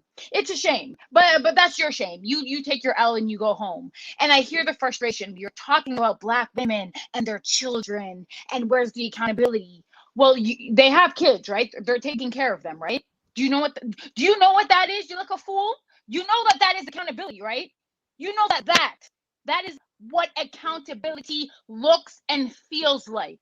That is the encapsulation of accountability. These black women are raising their children on their own. That's what they're doing. That's accountability. Where are the degenerate, illiterate males, your brethren who look and sound just like you. Where are they is my question. Where's their accountability? Why aren't you holding their feet to the fire? I, That's what I I want to like know. to You look answer. like you're so like I can't do this. I can't have conversations with Hey, people who are honest, not can my I say intellectual something equals. real Can I quick? I answer? Can I cannot answer, do it. please? If she's asked multiple questions, I think I deserve to answer. Yeah, yeah, we'll let you answer in 1 second, network. Give me 1 second. Alexander, give me a couple minutes. Please stay on mute, Alexander. We'll come to you, though, okay, Alexander? We'll make sure we come to you. Network, I want you to answer this question and this question only. What is accountability exactly to you? What is accountability? Well, taking responsibility for your actions. Right. So why is it that you feel that the women need to be held to a higher standard than the men do, the leaders of the community? Why is that? Because I'm not saying women have to be held accountable for everything, but women control access to sex. So as far as I'm concerned, they should be held accountable to the type of man that they sleep with. That's number one. Number two, she Well, made and some network, attacks about. do you Let me not do we not need to let hold me. men accountable to the type of women, We, quote unquote, that they have sex with either, or we does do. that not work the same way? As far as I'm concerned, men are being held accountable by society in general. So I don't. The reason why So Kevin how Samuel. are men being held by society in general, but women aren't being held by society in general? How does that work? Well, there's a reason why Kevin Samuel's channel is popular because women are not being held accountable. And also No, to the answer, reason that Kevin Samuel's channel is popular is because black males who he caters to predominantly are the least economically earning, the most convicted, and he tells them a message that it's okay to be the least economically earning and the most convicted, and that black women need to in turn settle for the type of man that largely is represented in the black well, community. That's why his channel is so popular. It's not well, because he's holding women accountable. there's a move to, There's you know, nothing that he's holding accountable of women. This there's a, it's not accountability holding, right? well, The true progress in the black community will happen when when the leaders of the community, the self-proclaimed leaders of the community, start to actually improve as leaders. Once your leaders improve, then the rest of the followers improve as well. That's an indirect relationship or indirect consequence or indirect benefit of a direct course of action. All right. So I'm going to stop you there. We're going to move on really quickly. We're going to move on. Loren, what did you have to say about Network's version of accountability? Yeah, well, firstly, I want to say this whole thing about, oh, you're just saying Derek Jackson. I mean, you're just saying that Kevin Samuels is gay. He's gay. Well, the whole entire black manosphere had no problem calling Derek Jackson gay when he was kind of like catering to women and pandering to women. I heard y'all call him gay all the time because you didn't like his message. Yeah, I used to always say, oh, he smacks his lips. Oh, he rolls his neck and stuff like that. He rolls his eyes like, and he's womanly and he's a simp and stuff like that. Y'all call him gay all the time. So I don't want to hear no. It's just it doesn't matter. Clearly, it's a double standard. The man does not come off like a straight man to me. I'm just going to tell you that. As far as Kevin Samuels, and secondly, I want to say honest that the white KKK hat is fitting tonight because old white supremacist tactic is to dehumanize the people that they didn't like in order to justify their cruel treatment of them, which is what I believe Kevin does. Yeah, and I want to say something, Coriander Yander. I saw your super chats. I dropped the link. Just click the link, Coriander. You can join. I'm not trying to ignore your super chats. I can't bring them up because they've already passed. Great words, Loren. Great words. Isn't it a shame in the black community the parent that stays gets demonized? Right. Black women, by and large, are damned if they do, they're damned if you don't. If you decide to go ahead and abort the child, then you're demonized for aborting the child. If you have the child and decide to try and raise it, 1 second, Alexander, I'm going to take you down, buddy. I'll let you come up in a second. Sorry, Alexander. Go ahead, Coriander. Try and rejoin again, Coriander. I took someone down. I know, Alexander, I hate taking you down, man, but I know you get to speak every time, so I just want to let everybody that doesn't get to speak when they get the chance. Coriander, the space is there. I don't know if this is Coriander right here. God. Give me 1 second. Is this Coriander? Hello, Kiki? Are you Coriander? No. I can't hear you right now, so I'm just going to take you down from the studio because I can't hear you. Try again, Coriander. Right. You're damned if you do, you're damned if you don't. You have a kid, you're a single baby mother statistic now. You decide to abort the kid, now it's all of a sudden it's a big problem because black women are aborting black children and they're all murderers, right? You can't win. You can't win with the majority of black men. It just doesn't work. You cannot win. Is this Coriander Yander, Dustbuster? Black women are aborting black children. Coriander? Hello? Dustbuster? I can't hear you. Sorry, your microphone is going in and out. We're having some microphone issues here. Coriander, the link is in the chat. I'll drop it again for you. Go ahead, Nav. What is your thoughts on the situations of Kevin Samuels apparently holding black women accountable, and this is what they need? Coriander, the space is free for you. Go ahead. Try one more time. I'm sorry. Well, I don't have nothing specifically on that, but I wanted to address a comment I saw not too long ago. Sure. It says you have to invest before you divest. Where have geez. black women invested in the black community? There's not one school built by black women. What do you think about that opinion? About that opinion? That's not me. That's not me. That's something I wrote down about Right, a right, comment. That is you. That is Well, you. well, no. That's and I think that's fine. Hold on, Dustbuster. I'm trying to get Coriander up here. Hold on. Dustbuster. Oh God, I don't know. One second, guys. We'll address that comment in 1 second. Is this Coriander? Are you talking to me? Yes. Is this Coriander? No. Okay, Dustbuster, call back in 1 second. I just have to Okay. get one person on here and call back as soon as I put the link up again. Okay. Okay. Coriander, I'm doing my best for you, Coriander. I really am. All right. I'll make sure that I'm not going to add the next person until they say Coriander. That black women haven't built. You see, this is the problem I have with comments like these, is that somehow the men, the leaders of the community, are still placing the actual leadership, the ability and the means, and they're placing the responsibility of building up the community in black women's hands. That's the problem I have with these comments.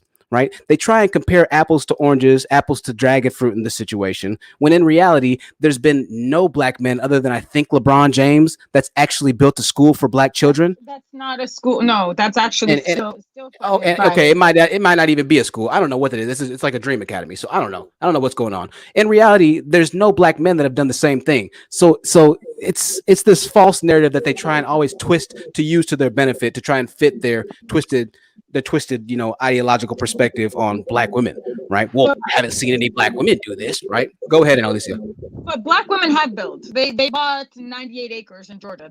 They're building housing for black women, men, and children. So shut the hell up and go sit down somewhere and go do your homework, because black women are actually building communities. Yeah, no, we're doing that. We're about that life. So shut the hell up and go sit down somewhere. Hey, before you get at me, I'm not saying that's what I said. I was just writing down one of the comments I was reading in the comment section. I mean, why is this angry black woman on the channel just? You are bringing your degenerate point because you align yourself with them. That's what you're doing. Yeah, you can pop a plea right now as much as you want, but I know that you align yourself with them. So stop lying.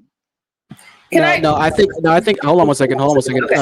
Nav, I know where you stand. And Alicia, I know what you mean. Alicia or Nav, Alicia is giving that response to the people who. So good question. And Alicia, Nav is actually he's on our Discord. He's actually he's on our side. But Alicia, I think that response is very well warranted. Coriander, I'm not seeing your name here, Coriander. And so unless you're the realest one, I'm not seeing you here in the chat, Coriander.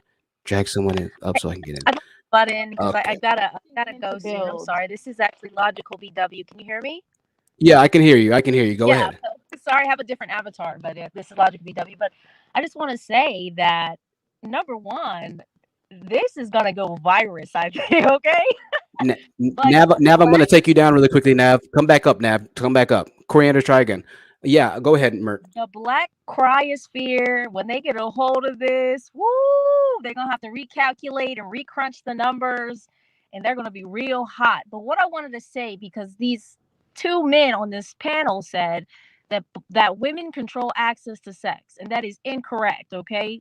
Men and women control access to sex. Have you ever told a woman no to sex? If the answer is yes, you controlled access to sex.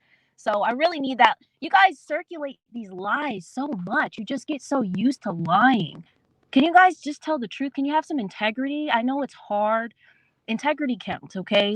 So you can keep circulating these talking points. I'm so That is a lie. Yes. Hold on. 1 second. We'll let you speak, Network. Go ahead, Mert. Great comment, Mert. We'll come back to you in 1 second. Network, just try not to interject so the show can kind of stay somewhat civil.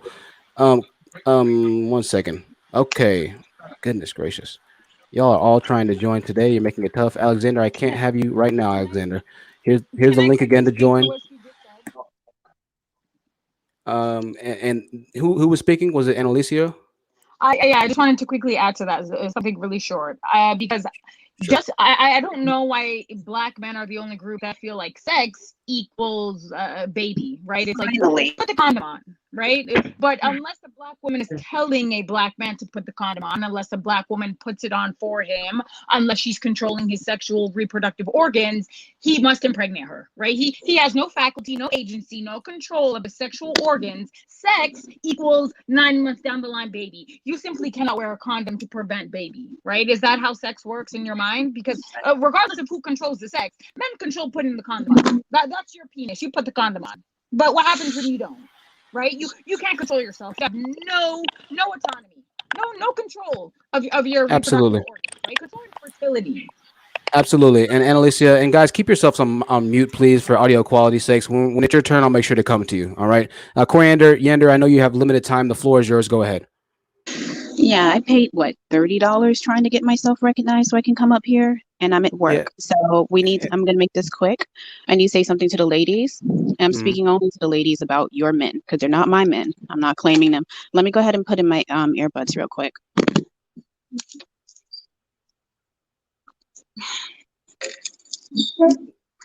Now, Coriander, I need you to know that I wasn't ignoring you. You do realize that, don't you? Coriander. All right. Can you guys hear me? Yes. You know that I wasn't Okay. ignoring you, right, Coriander? I know. Okay. Okay. Go So ahead. like I said, I'm at work. I only got limited time, and Okay. I heard a black guy when I came on to the live stream talking about women, you're at fault for, end up single mothers because you choose who you get with. And I Right. couldn't agree more. First of all, the women up here, I need to address something. You're way too emotional. Okay. In no way am I a pick me, so I'm not siding with the men, but I'm going to let you know right now that you getting emotional and getting your blood pressure high over a group of men who have not changed their mentality and will not change their mentality for what? Generations is mute. Okay, you're not going to magically talk sense into black men and then they're going to change their ways. Okay, these men who sit here and have no sense of accountability, shifting blame onto you for the single parent epidemic and somehow the white man's at fault too, carry their degenerate behavior into the white, Asian, and Hispanic community where they leave an army of biracial bastard children littered all over those communities as well, leaving these Asian women, these Hispanic women, and these white women alone to raise these army of bastard children on their own. You also know already. Hold on, let me just catch my breath. I had a little bit of coffee. And I'm speaking too fast. You also know that these men are created a new epidemic, single-handedly created a new epidemic of biracial children filling up the foster care system. I remember this biracial girl hopped online talking about how her white mama didn't want her and put her up for adoption so that she can go back into her community and get a quality white man. Because white men don't want to mess with white women who sat there and got knocked dumb enough to hold black men to the same standard that they hold their own race of men to and get left in the same predicament that the overwhelming majority of black women as well as other races of women get left in when they mess with these men. Now, I'm going to go ahead and agree with them, right? Because you're stubborn and you're hard head, and somebody needs to tell you this, black women, okay? Black men are not going to change. You're dealing with this group narcissism here. It's Yeah. hard And enough to and change and one. and, and I agree. Now, Coriander, Hold I'm on, gonna cut you off here. sweetheart. I'm gonna cut you off here. Just 1 second. I only have a little bit I going on. understand, and your message is loud and clear. I understand. All right, I get it. I agree with what you're saying, and you're preaching divest essentially, right? My problem is I'm not going to just let you get all over black women. I understand that yes, you want them to be more responsible with their choices and men, and yes, black men aren't going to change. I love that you what you said there, right? And to divest, I get that that's pretty much the message for you. It's a bit Tony in my opinion. It's a bit Tony, and you kind of came a little disrespectfully onto the panel, and so I let you speak, and I appreciate your donations. I really do, and so uh, if you'd like to come on some other time, then by all means, you're more than welcome to come on some other time. But you're kind of diverting from what my message is at this point. All right, so feel free. You're welcome to come on some other time. And I know you're limited on time. I'm glad that you got in. All right. Unfortunately, it's not just all black women's fault. And yes, we do preach divesting because most black men won't change. That is a fact, and you're right there. Most black men won't change. So I agree with you on that fact. However, to continue to berate and essentially choose the side of black men in this case, I'm not with that. And you're kind of taking the message all over the place. So I gave you some time. Thank you for the donations once again. You're more than free to come on next time we are here. Enjoy the rest of your shift. Enjoy the rest of your shift. Black Woman Sisterhood with a $20 super chat. So I'm so proud to see everyone tonight. The kittens are in the building. Meow, meow. Definitely, definitely. The supporters of Kevin Samuels are in the building. All right. In the building. Let's go ahead and move on really quickly. See a lot of new names here. We'll go with Truck Motivation. Toya, I'm getting to you. I haven't forgotten about you. Network 44. I haven't forgotten about you either. Truck Motivation, what did you think? And let's go ahead and keep this moving kind of quickly. I want to make sure that we can kind of keep the conversation going. Did you agree or disagree, Truck Motivation? Good to have you on the screen. Make sure you unmute yourself, Truck. Unmute yourself. Oh, I got you. I got you.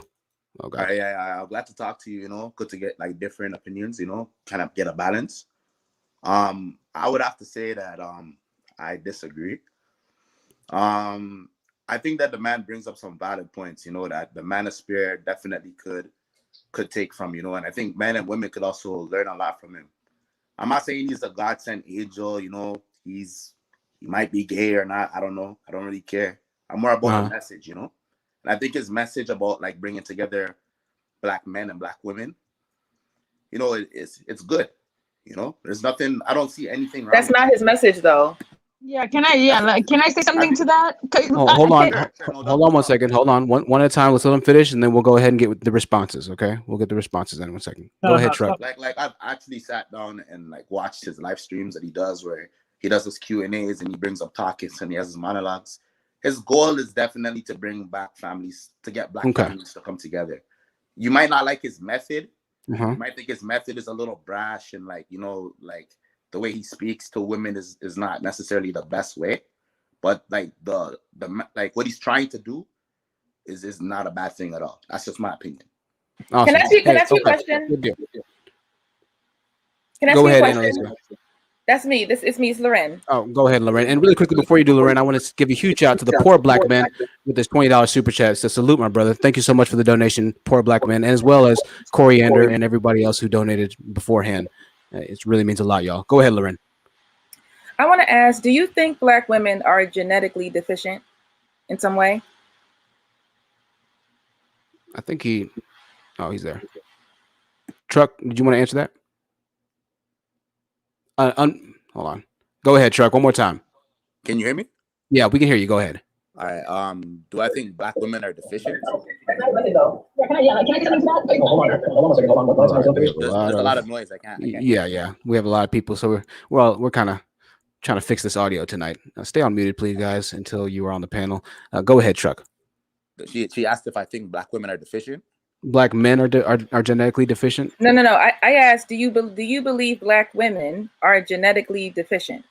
Okay. No, black women are like the original woman. What are we talking about? I was just saying, because if you believe in bringing black women and black men together and, and all for the black community, why would he say something like that if that's what he was really for? He said black. I've never heard him say that, to be honest with you. I have. That's false. That's not false. You misinterpreted what he said. That's what he said. What's the interpretation? That's what he said. There's no way to misinterpret that, Network. All right, that's not like saying I think I might be hungry. There's no way to, it's not a vague statement. It's a pretty cut and dry statement right there. Okay, Truck Motivation. Assuming that what he did say in that case was correct, what would be your response? If he did say that black women are, I don't really know how to defend that. I've never heard him say that myself. Right, it's indefensible essentially. And so let me ask Loren. Loren, when did he say that black women were genetically deficient? He said that he believes black women are genetically uglier than white women. Oh, okay. Now I know that might be true because he likes to adhere to that 120-pound certain percentage of standard of, in fit or overweight or whatever it might be. And I used this picture last time on a live stream. To kind of show just how stupid this is. Let me show you a woman that is by Kevin standards a overweight woman. All right. Can I address truck driver after that? I will be in trouble. All right. Now, a lot of you are going to say this is unrealistic because she had plastic surgery or this or that. All right. I'm not talking about her body itself. I'm just talking about by the standards of your fraud father, by the standards of the person that you follow. According to him, this is not a woman that you should desire because she is overweight. All right.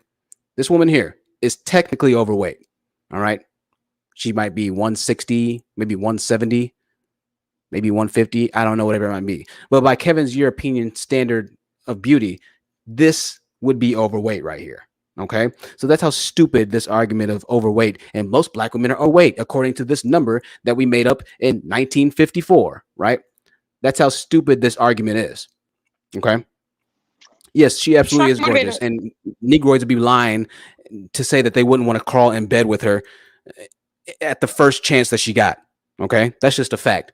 90% of dudes would be willing to sleep with that woman, but somehow they'll always also participate in the same chat of a man that tells them that that woman right there is overweight and not desired because of her weight. It's just backwards. It doesn't make any sense. It doesn't make any sense. Can I talk to the truck let's try and driver? keep things civil amongst ourselves, ladies and gentlemen. A nation divided cannot stand. All right, and so when we have people that come onto the panel, if you start attacking the people that are on the panel are actually for our side, there's enough battles that we're being fought against black men. Nav, I see your super chat there saying whatever it might say. I'm not going to do that because I don't believe in taking away people that are crucial to our battle, and so I'm not going to do that.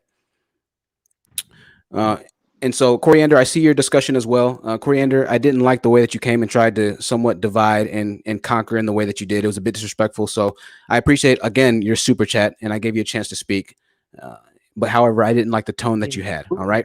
So I'm not just completely pandering. However, you need to make sure that you have the right tone when you come onto the panel. Okay. You need to make sure that you have the right tone, that you're being respectful. All right. Can I A talk nation to the truck divided once driver? again cannot prosper. I won't allow anybody, especially when we have the largest live stream that we've been having in the history of this channel, divide the people that are on this channel. If you're not on the message, if you're not on the wave, if you're not on the same ship that I'm sailing on, you are more than welcome to create your own ship and your own wave to surf off of. But don't come on here trying to antagonize people. That's not going to work, whether that be for the benefit or for the dismantleship of this channel. I'm not going to let you do that. All right. I'm not going to let you do that. Moreover, Coriander, I want you to read the comments for the men, even though you technically called them out, who are supporting you, the same men that are insulting me. That's why I cut you off. All right. That's why I cut you off. Dustbuster is in the building. We're going to go ahead and go to Toya. Toya's been waiting for a long time. Toya, thank you for your patience. The floor is yours. Hi. I just Hi, want to Toya. start off. Who the fuck is she talking to? She can speak for her goddamn self. Thank you, management. Anyway, Can you guys hear me? Yeah, Annalisa. I can You can hear you. Just 1 second. I don't know who the fuck she talking to, but she can speak for her goddamn self. She can't speak for every goddamn body. Let's be clear on that one.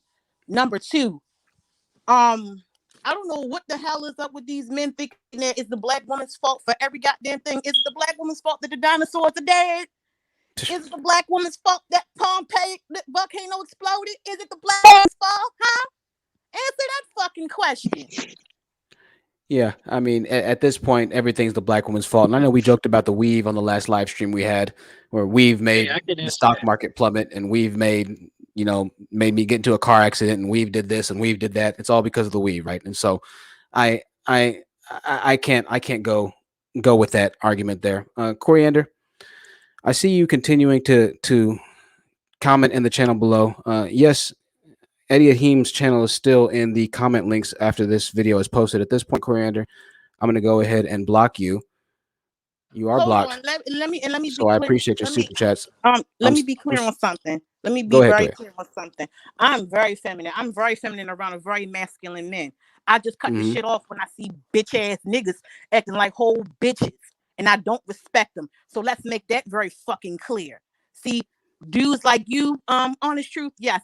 I'll be very nice and sweet to you, but I already know who to be nice to and who not the fuck to be nice to. So let's be clear on that one. Don't fuck with me. Absolutely. And that's what we try and say here. The men who deserve respect are respected, right? And that's just a fact of the matter. Women know who to respect, and that's just a fact, right? I don't have to. I don't deal with disrespect most of the time when I'm interacting with women, it just doesn't happen to me most of the time, right? And Alicia, I know you want to say something. Go ahead. No, I want to talk to the truck driver because and this is for all of the booty goon followers, right? If you're going to come up here and you're going to be the representative of basically the male equivalent of a pick me, like, hey, I'm a smart black man, I'm a good black man, and you're going to come up here and present a case for Kitten Heels Booty Goon Samuels. You need to actually come up here and make a point. Coming up here and saying, hey, I agree with some of his points, and not highlighting what those points are and then substantiating them, it makes you look unintelligent. So for anybody on the panel, I think it's important for you, truck driver, or whatever your name is. You said that you agree with Kevin Samuels, and he makes a lot of good points, but you fail to mention what those points were. You fail to substantiate them with any base in fact. And I also want to tell you something about Kevin Samuels and the Black family, because I heard him eviscerate a very traumatized, broken Black woman, right, who had 4 children. And you know what he said?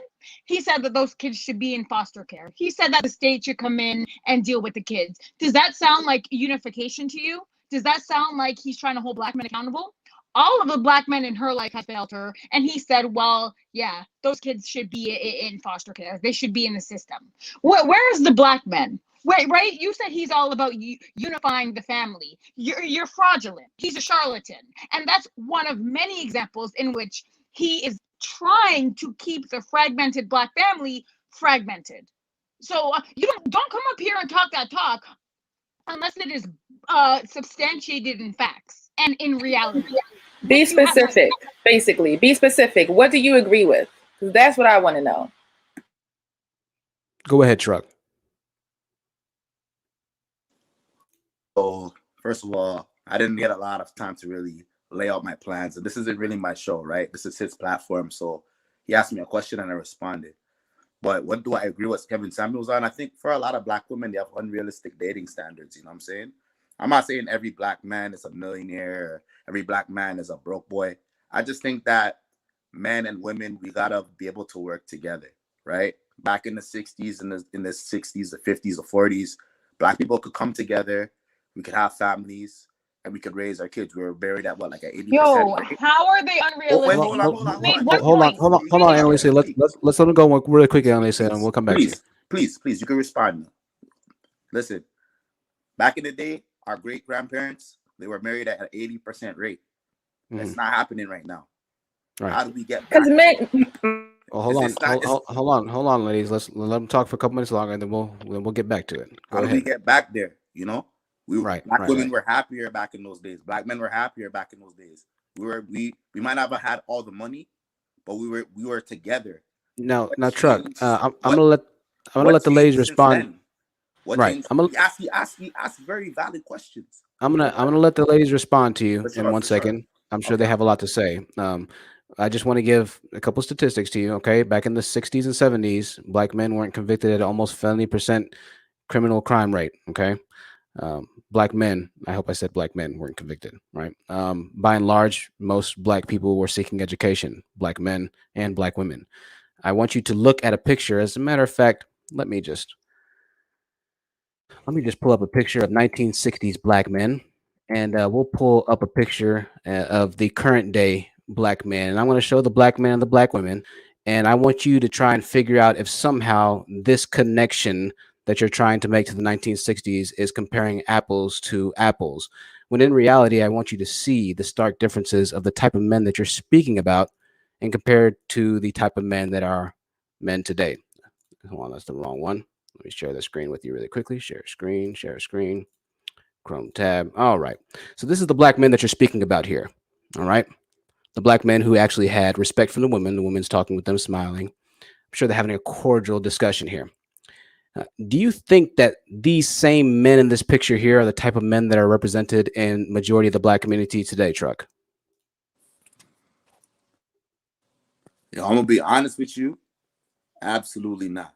You know. Okay. So this is the problem. They exist. Hold on, Truck. Hold on. You and I both know the answer to that question, and everybody else does, right? The numbers show us what type of men are predominantly in the Black community, and it's not men like this. Okay. So you want the woman to be submissive in the role that she is right here for these men who are dressed in suits and things of that nature. You see, the difference between these men who are actually dressed in suits and the men like Kevin Samuels is that these men more than likely respect this black woman who is sitting here, right? These men more than likely actually would be willing to protect her out in public if a white man was trying to harm her in the times of modern or past day racism, right? These black men would be willing to fight or join the Black Panther Party and things of that nature to ensure that the black community in certain areas was protected. However, these men in modern day reference today would be called simps. And see, this is where you're having a problem, and this is where you're getting caught up in your relation to Kevin Samuels and the current modern day unsubmissive, quote unquote, black woman, is because most men in the black community are a far cry from their grandfathers and great grandfathers. Okay. You would be hard pressed to find a group of men in certain dilapidated hoods and environments that represent those types of men. And I say this before on my panel, and I'll say this again. Black men in the black community were better leaders and more united when the white man truly did have his foot on black men's neck. All right. When there truly was racism and immediate danger, the black community was more unified than it is now when white men gave black men freedom. When white men finally freed black men, you can say, "Oh, why don't Reagan put crack in this and this and that?" Yeah, not necessarily. When schools finally got desegregated and you could go to school and go to college in the late 70s and early 80s, and you didn't have to just worry about white people looking at you, even though you still did a little bit. Crazy for going to college or appearing to be the only black person in a white school. Things were okay for a while until the 80s started happening or late 70s started happening. And then the crime rate went all the way up for black men. And then theft went all the way up for black men. And drug selling became popular. And then destructive rap music became popular. So black people were in a better situation when the white men had their foot on the necks. And even in slavery's times, when black people were slaves, the women still respected the men. There was still a family structure. There was still a more cohesive family outlook, right? It's when they truly got that picture. Could you put that picture back up of the black men? Not necessarily, because I'm kind of done with that point and I want to move on. But when black men gained freedom, true freedom, that's when they were left to their own vices and wills and desires, and the community started sinking. It's just a fact. Okay. I want to let a couple people respond to you, but before I do, I want to let Jedi Mike speak. Jedi Mike, welcome to the panel. Thank you for the patience. Dustbuster, you can go on after Jedi Mike. Let's try and keep it close to the discussion, ladies and gentlemen, and try and keep it close in time to that 30-second time limit. All right. Jedi Mike, the floor is yours. Hey, man, how you doing? Hey, everyone to the panel. I just want to kind of just talk to the brothers here. I understand, like, this past, you've been hearing like, a lot of women speaking on this.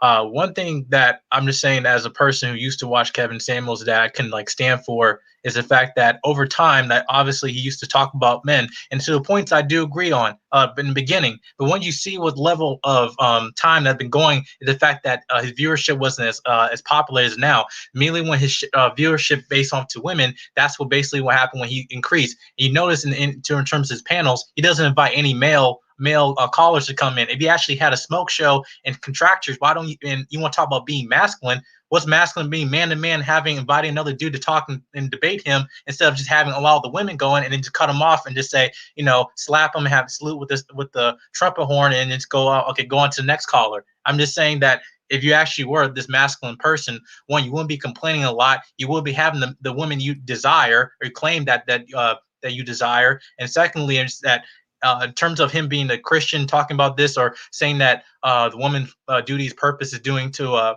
treating her husband. But as a man, you're talking about black unity and focusing on marriage. One thing I don't really hear, I don't talk about duty, don't talk about responsibility, at least on to the man's part, and talk about leaving a legacy worth remembering.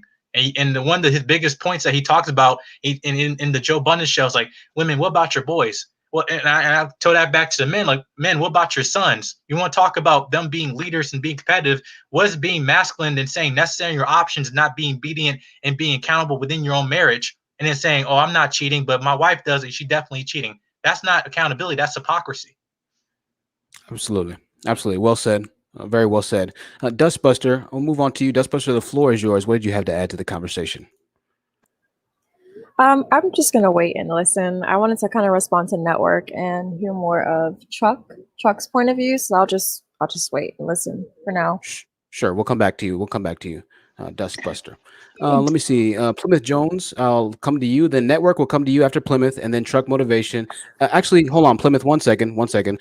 Betty Bloop, I haven't had you speak yet. Betty Bloop, go ahead and unmute yourself. The floor is yours. And then we'll go to you, Plymouth Jones, afterwards. Hey y'all, hey panel, how are y'all doing? We're good, Betty. How are you? I'm fine. Okay, so I wanted to make a comment about the first dude that came on and how he was going in on Kevin about like the femininity and stuff like that, like looking at it as a negative. And I know that the black community has their issues with like LGBTQ people and whatnot, but the gay dudes, they actually financially stable, actual entrepreneurs. They actually going to school, getting degrees. So if you are trying to Okay, model yourself Betty, it's a little off topic, Betty. A little off topic. So we're gonna kind of take you down for now. I appreciate that. I'm not sure exactly what you're trying to say. So a little off topic.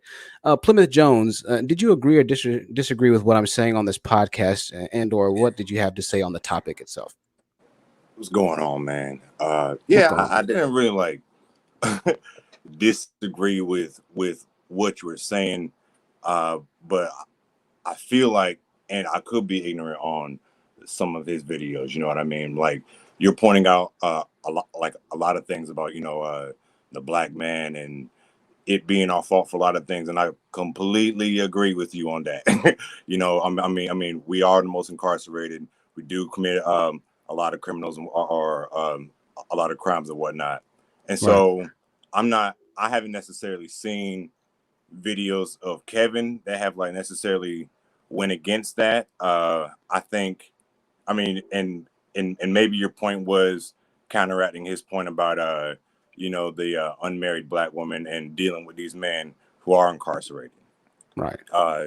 And like I've seen Chirac and all those, but like I think the access to sex is something powerful. You know what I mean? Like women can be like, look, man, I'm not sleeping with nobody who do drugs or goes to jail. And like if women, I feel like they have the power. Plymouth, I get what you're saying. I want to kind of add to it and ask you this question and kind of convey my message on the subject. Yeah, I agree. The power to have access to who bears your children on the opposite end of that spectrum, who fathers your child, whatever it might be. I think that is powerful. I absolutely agree. And I'm glad that you do agree and to my sentiments of essentially a large percentage of the black males being kind of extremely destructive. I'm glad that you do. And I appreciate that honesty. I know that you probably follow Kevin and, and disagree with some things, but I appreciate that honesty. What I do want to ask you, though, or kind of bring up to points of contention is the amount of black men who are actually worthy of having a child. So what I have to say is this, all right? A lot of the time we try and use statistics and we don't necessarily try to understand why something happened, the reason behind something happening. We don't like to hear people's own personal stories of how they got to the position that they're in. For instance, I was homeless for 4 or 5 years, right? Looking on the outside in, you might not think that happened, but when I tell you the reasons behind me going homeless and things of that nature, it makes sense. And now the person I am today is a very different person that I was that homeless person in one point of time, right? And so a lot of the time we try and to hold things against black women as if people just can't make mistakes at all, as if people should be perfect their entire lives, as if the man that she was dealing with didn't somehow lie or manipulate her because she was so young, thinking that he was actually in love with her, right? And so we'll get on the woman for saying, oh, you should have known better. You should have known that this guy wasn't about trash or this or that, when really in reality, she thought that she was doing the right thing and that she really loved the guy, whatever it might be. I'm saying that situations happen, but to the point that I really have of contention for that statement is the lack of quality of good men to begin with. So we're talking about men that are almost convicted at a 40% conviction rate, right? There are less black men than there are black women. So even if every man had a perfect criminal history and had a decent job earning $30,000 to $40,000 a year, or the average or whatever it might be, even though it's kind of low, had a decent job and was a polite person, every woman would still have issues getting with the men because men are severely underpopulated, not severely, but they're more underpopulated than women are. So this leaves women in a predicament, right? Stampitis, it says your devices aren't connected. I see you in the background. This leaves women in a predicament, okay? One thing that they always like to use against women is this biological clock type thing, right? This biological clock, right? You can only have women and our children to a certain point, this and that. If you don't have children, then you're pretty much worthless, right? And so women sometimes make decisions based off of a an essence of time, right? Well, hey, listen, you know what? Maybe I do need to settle. Maybe I do need to get with a guy that I thought that, I shouldn't have gotten with before, right? Women do have those situations. The problem is when they do decide to settle for somebody that has a questionable past or a questionable work history or a questionable work ethic or whatever it might be, and they get burned. The men like Kevin Samuels and his followers and his KKK Klansmen robe-wearing, demonic, mindless, soulless men that have for the women, the energy that they give to the women is, well, you should have known he was a bad guy. You should have known. When Kevin's telling the women that they need to settle for the guys that she was questioning and questionable on in the first place.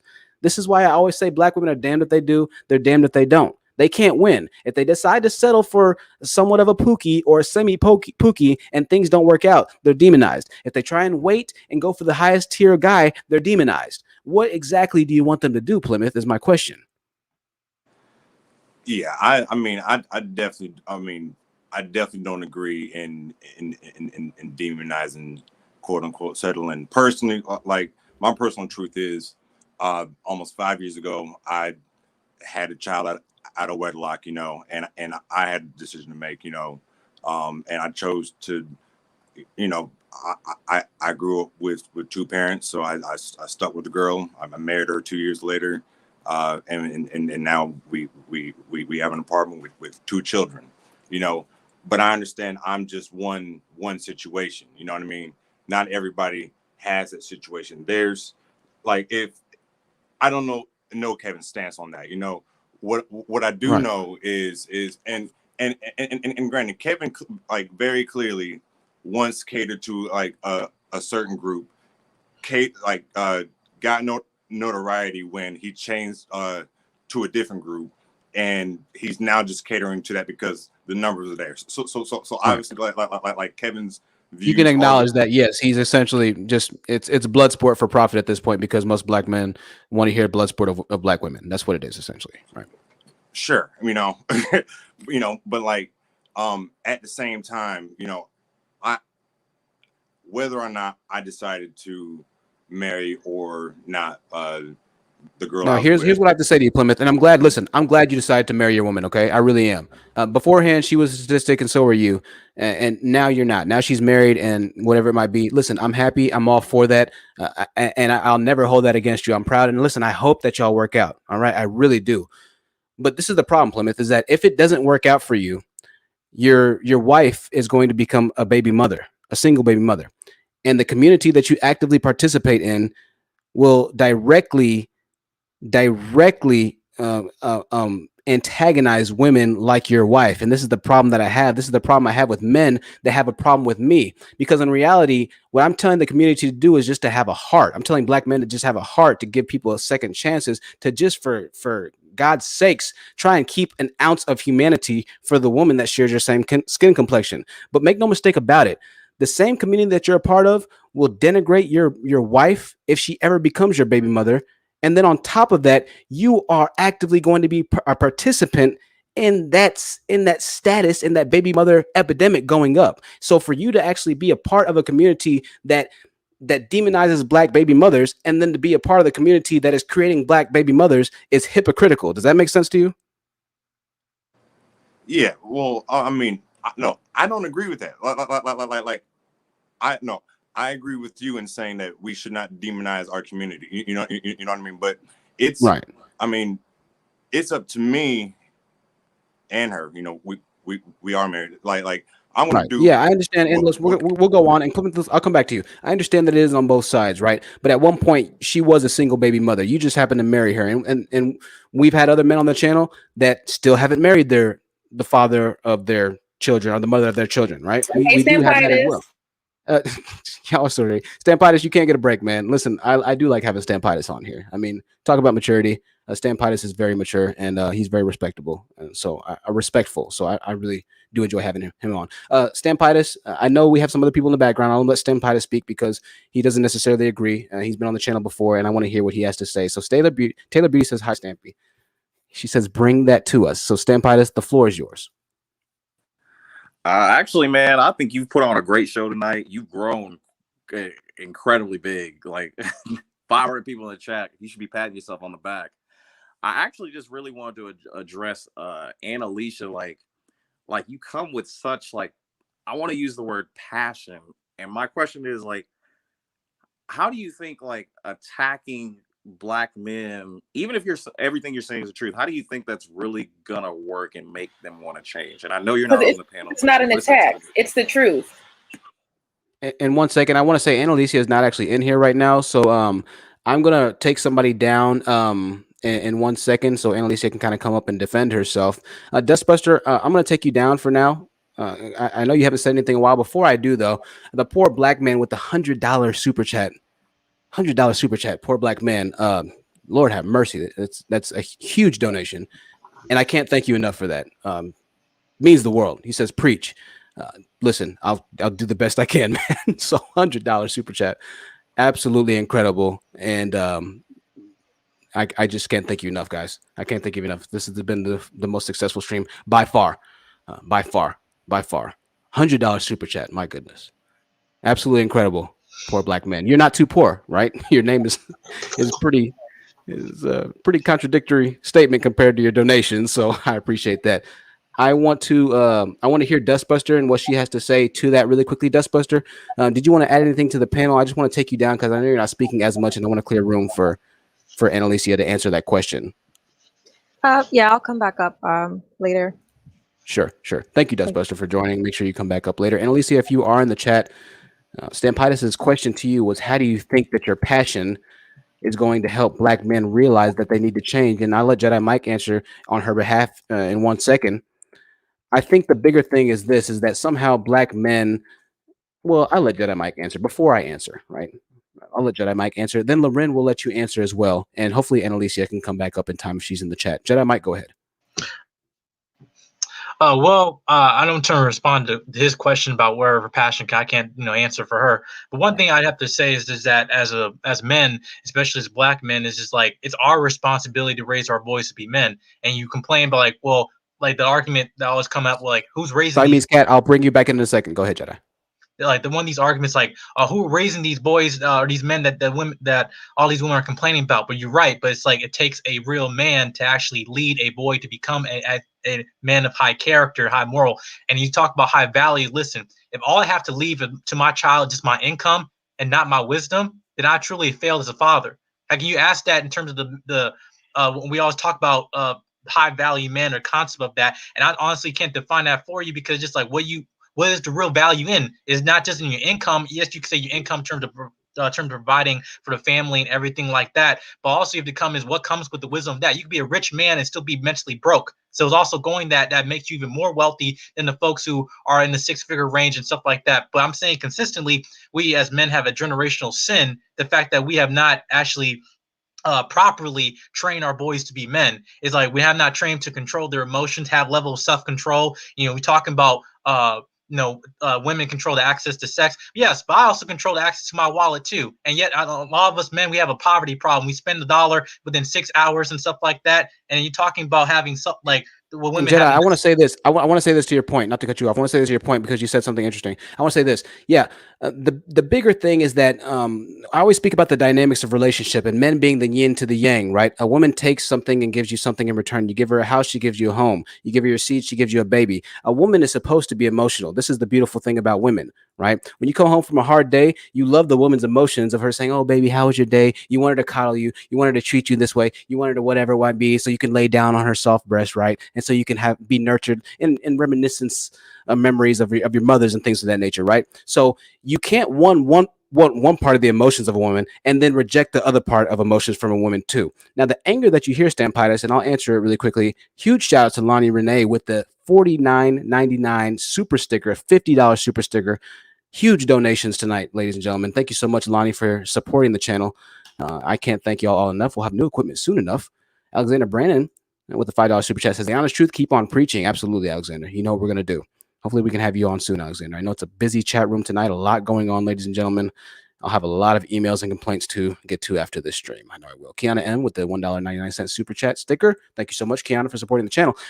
The problem with this is that Black men only want something when it's when it's beneficial to them, right? You want to be the leader until you have to take the leader's responsibility of failing. So answering your question directly, Stampitis, is that if you want the good of a woman, you're also going to have to take the quote unquote bad of a woman. Right now, black women are telling you they're tired of the men being convicted of 40% felony failure conviction rates. They're tired of the men being dead last. They're tired of the men not being able to provide. They're tired of seeing other races of men take care of their women at a far higher amount. They're tired of being disparaged publicly, ridiculed publicly, demonized publicly to the tune of almost 1 million black men who have subscribed, and probably some black women as well, who have subscribed to Kevin Samuels at this point. They're tired of it. And so what you're hearing is their frustration, right? But it's the man's job to take a step back and say, okay, listen, what's really going on here, right? When I really started doing this channel and switching it over to the way I was, is because I took a step back and I realized, you know what, Chrissy is right. Shira Seven's right. I'm dusty as hell. I need to get my stuff together. I need to get a better job. I'm not doing good for myself. When I finally started doing a little bit better for myself, I acknowledged that I was failing as a man. I was contributing to the problem. And so my listening to the complaints of black women ultimately helped me to be in the position that I am now. Some will call me a panda bear. Some will call me this, call me that. If YouTube was taken today, I still have a better job and I'll still be doing better for myself, regardless of whether or not I have YouTube. That's the importance of what I'm saying. That's the importance of hearing what your women are complaining about, because women don't just complain for no reason. Most of the time, people don't just complain for no reason. Sometimes, most of the time, people's complaining, there's a reason behind it, right? And in this case, I bring up the reasons why black women are complaining about their men. How can you blame them for complaining when they've been given nothing and they're expected to give everything in return? They have nothing to work with and they have nothing to work for by and large. Moreover, when they do decide to work for something, you still have men like Kevin Samuels who call her masculine for wanting to go to school and college. Black women are saying, okay, you know what? This is it. Like Coriander said earlier, we're just going to start dating out. We're going to start dating out because we can't win with black men. And it's just a message of frustration that they have. What I try and embody on this channel is a statistical, empirical, data-backed message that goes along with what black women are saying, because the numbers are there. I was a part of the numbers at one point, but black men by and large don't have that masculine, true masculine role that I had, saying you need to accept your failures. They don't have that true masculine role saying you need to make yourself better. Instead, they have a man like Kevin Samuels saying the women need to lower themselves to the standard that black men are living at. They need to lower themselves and what their desires are to the standard. All right. That's what the message is being preached. And women are tired of that. They're tired of still eating crumbs and being expected to be full. You can't get full off of crumbs. That's all they're saying. So I strongly advise, and this isn't just with women, this is life in period, in general, right? I can't speak today. I'm all over the place. If you get into a road rage accident or incident, if you get into an argument with somebody, the best thing for you to do as a man is to take a step back and say, okay, what's really going on here? Because if you act strictly off of your emotions in return, you'll never really understand A, what that person's saying, and then B, find a viable solution to the problem that's at hand. Instead, you're going to continue to aggravate the fire, right? It's your job to be more of a chess-oriented type thinker and player than a checkers player. You can play checkers with chess pieces, but you're going to end up losing, right? So you think you're playing the game, but you're not playing the game, at least not the way that it's meant to and intended to be played. The goal of a man is to make sure that his emotions are in check enough to keep situations under control. All right. When you start responding like the same people that you're complaining about, the situation becomes out of your control. As a man, that's not the best thing for you if you are a leader of the community. The second a coach loses his temper and starts screaming at all of his players, do you think that the players are going to react better? If a player is frustrated in the locker room and they start punching up the locker room, a coach walking up to him and screaming at the player isn't going to help the player perform better. The coach and the player are probably going to get into a fight, in which case the coach is going to get fired and the player is going to go to jail, right? A better circumstance and situation would be a coach walking up to the player and saying, hey, you know what, man, that's not acceptable. I understand you're frustrated, but hey, we're going to get him back on this. We're going to get him back on this play. We're going to get him back this way. We're going to get him back this way. All right. That's the better way to handle the situation. Do black men and will black men do that? Respond positively to black women's, I guess you could say, problems that they're expressing passionately, quote unquote. Will they respond with the right emotional state of mind? No, probably not, right? Instead, they'll ask the same question that you asked, which is, well, how do you expect me to do something with that? That's not the right question to ask, right? That's not the right question to ask. You're still thinking about it wrong. So that's my response to that. All right, that's my response to that. But a good question, Stampitis, and I do appreciate that. Let's move on really quickly. PNG News Media said this African American man has your back. Thank you so much for the $10 super chat, PMG. There are good men in our community. It means the world to have the good men on this channel, and we are slowly starting to find them. Stampitis, we're going to convert you one of these days. It's just a matter of time. I feel it. You're curious, and curiosity always kills the cat, so they say. Toya, I want to move on to you, and we'll get to some of the men who disagree with me. I know you've been waiting for a long time. Toya, then we'll go with William. 30 seconds or less. Toya, what did you have to ask or say in rebutting to Stampitis on that subject or message that he had? Oh, my God. Did he marry his girlfriend yet? That's my first question. Oh, Toya. Okay, Toya, I got it. Toya, God, y'all coming for Stamp. I know, Toya. Toya's laughing. Toya, Stamp, I know you're a good sport, man. Stamp. William, welcome to the panel. Welcome to the panel, William. What did you have to say in disagreement or agreement with me? Hello. In response to your link in the description, black men are married to 4,072,000 of black women. So how much of that 80% of those black men are married to the mother of those children? I don't know. We're not going to get 80%. into statistical arguments right now, William. I give you a stat and you'll find something else to prove wrong about it. Like I always say, you'll go to sleep tonight, like I said in the last stream, and saying, oh man, he solved that stat. So let me find another stat that we can bring up to him. You'll never run out of statistics. And so maybe in the statistical argument live stream, we'll start arguing that. Keep that link. Send me that link in the private chat if you want to, William. I'm not going to argue statistics right now because that's not what we're talking about. We'll go all day and all night. You black men will continue to find problems until Abraham and Judas are resurrected from the graves of 3,000 years. I'm not going to keep arguing about the same old statistical arguments that you might have. I know you're a statistician's major at Harvard University. Not today, though. Not today. Let's move on. Network 44, I know you had a lot of arguments. What did you have to say about everything that you've heard? I know that's a lot, but go ahead. Black women should choose better. That's number one. You know, you made a lot of comments about women having a biological clock, so she just makes a decision without not in exactly in your words, she makes a decision without thinking, basically. Right. All right. So that's irrational. You can't do that, right? You have to think through issues, especially when it comes to having a baby. So in my opinion, black women should choose better. Can we also say that black men need to stop going to jail so much? Are we allowed to say that or not? I mean, we're allowed, like I said, you know, we have to hold both people accountable. Both black men and black people, black men and black women have to be held accountable. But right? Where are you holding black men accountable? Because right now you're on my stream. So tell me the name of a live stream member that you've been holding black men accountable on. So you have to understand, there's a lot of No. I said tell me the name of a channel. Ask him a question. Let me, Loren, I'll let you ask him a question, but really quick before you do, Network, tell me the name of a channel that you're holding black men accountable on right now. Well, there's a lot of stuff on YouTube. There's a lot of stuff. All right, so there's not a channel directly because you're not doing it. So I want to let Loren ask you a question really quickly, and then we'll continue on. Go ahead, Loren. Because the argument is that in a sea of good black men that are high earning, that are not criminals, that are, you know, really upstanding citizens, are black women just choosing the bad ones because they have so many good ones to choose from, but they're ignoring them and they're going for the bad ones. Is that your argument? I'm not a woman, so I can't, you know, I can't. But you're a man. You're a man, and you see the men. But you're trying to argue a point. You're trying to argue a point that technically you wouldn't be able to argue if we're using your logic and reasoning. You're not a woman, so if you're saying that you're not a woman, how do you know who the women are choosing it? I mean, are most of your girlfriends women?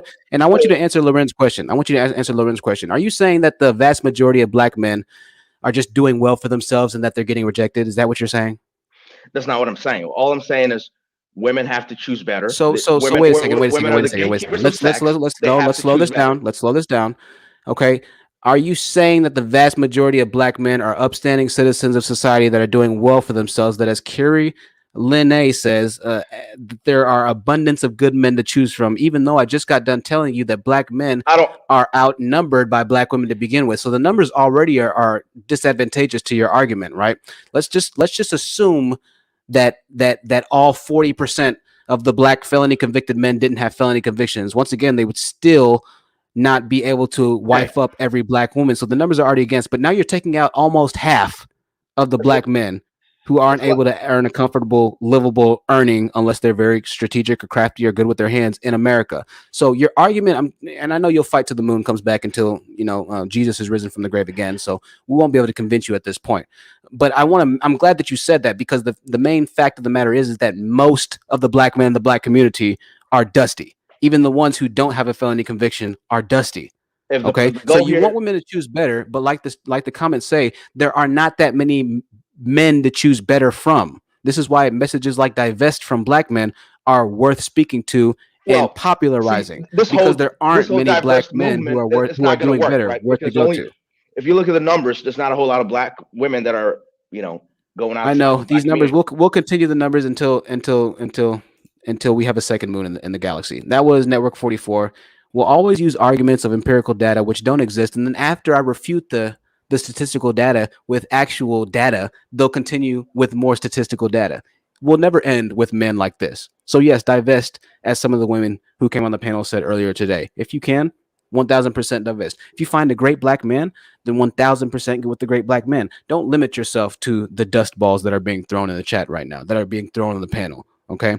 That argument is illogical because it takes into consideration an assumption that most black men are doing well for themselves. And that's just not the case. The actual numbers that represented is the lowest dollar circulation, the lowest amount of education, the highest amount of incarceration. So you can't argue that they need to choose better, like our commenters been saying, like our live chatters have been saying, and our panel have been saying, when there aren't as many men or any men to choose from to begin with.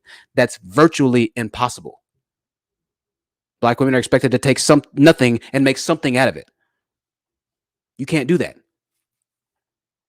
Let's move on really quickly. We're going to go on with a couple of more of our disagreements. I'll put the link up if you'd like to join the panel again. Truck motivation, where do you sit on this? I know you've been watching Kevin for a while, and you might be on the fence, right? Where do you see this entire conversation? Do you think I'm just completely full of crap right now? That I'm just out of my mind? Make sure you unmute yourself. I don't think you're full of crap. Like, I think you're coming from a genuine place, right? Like, you honestly feel this way.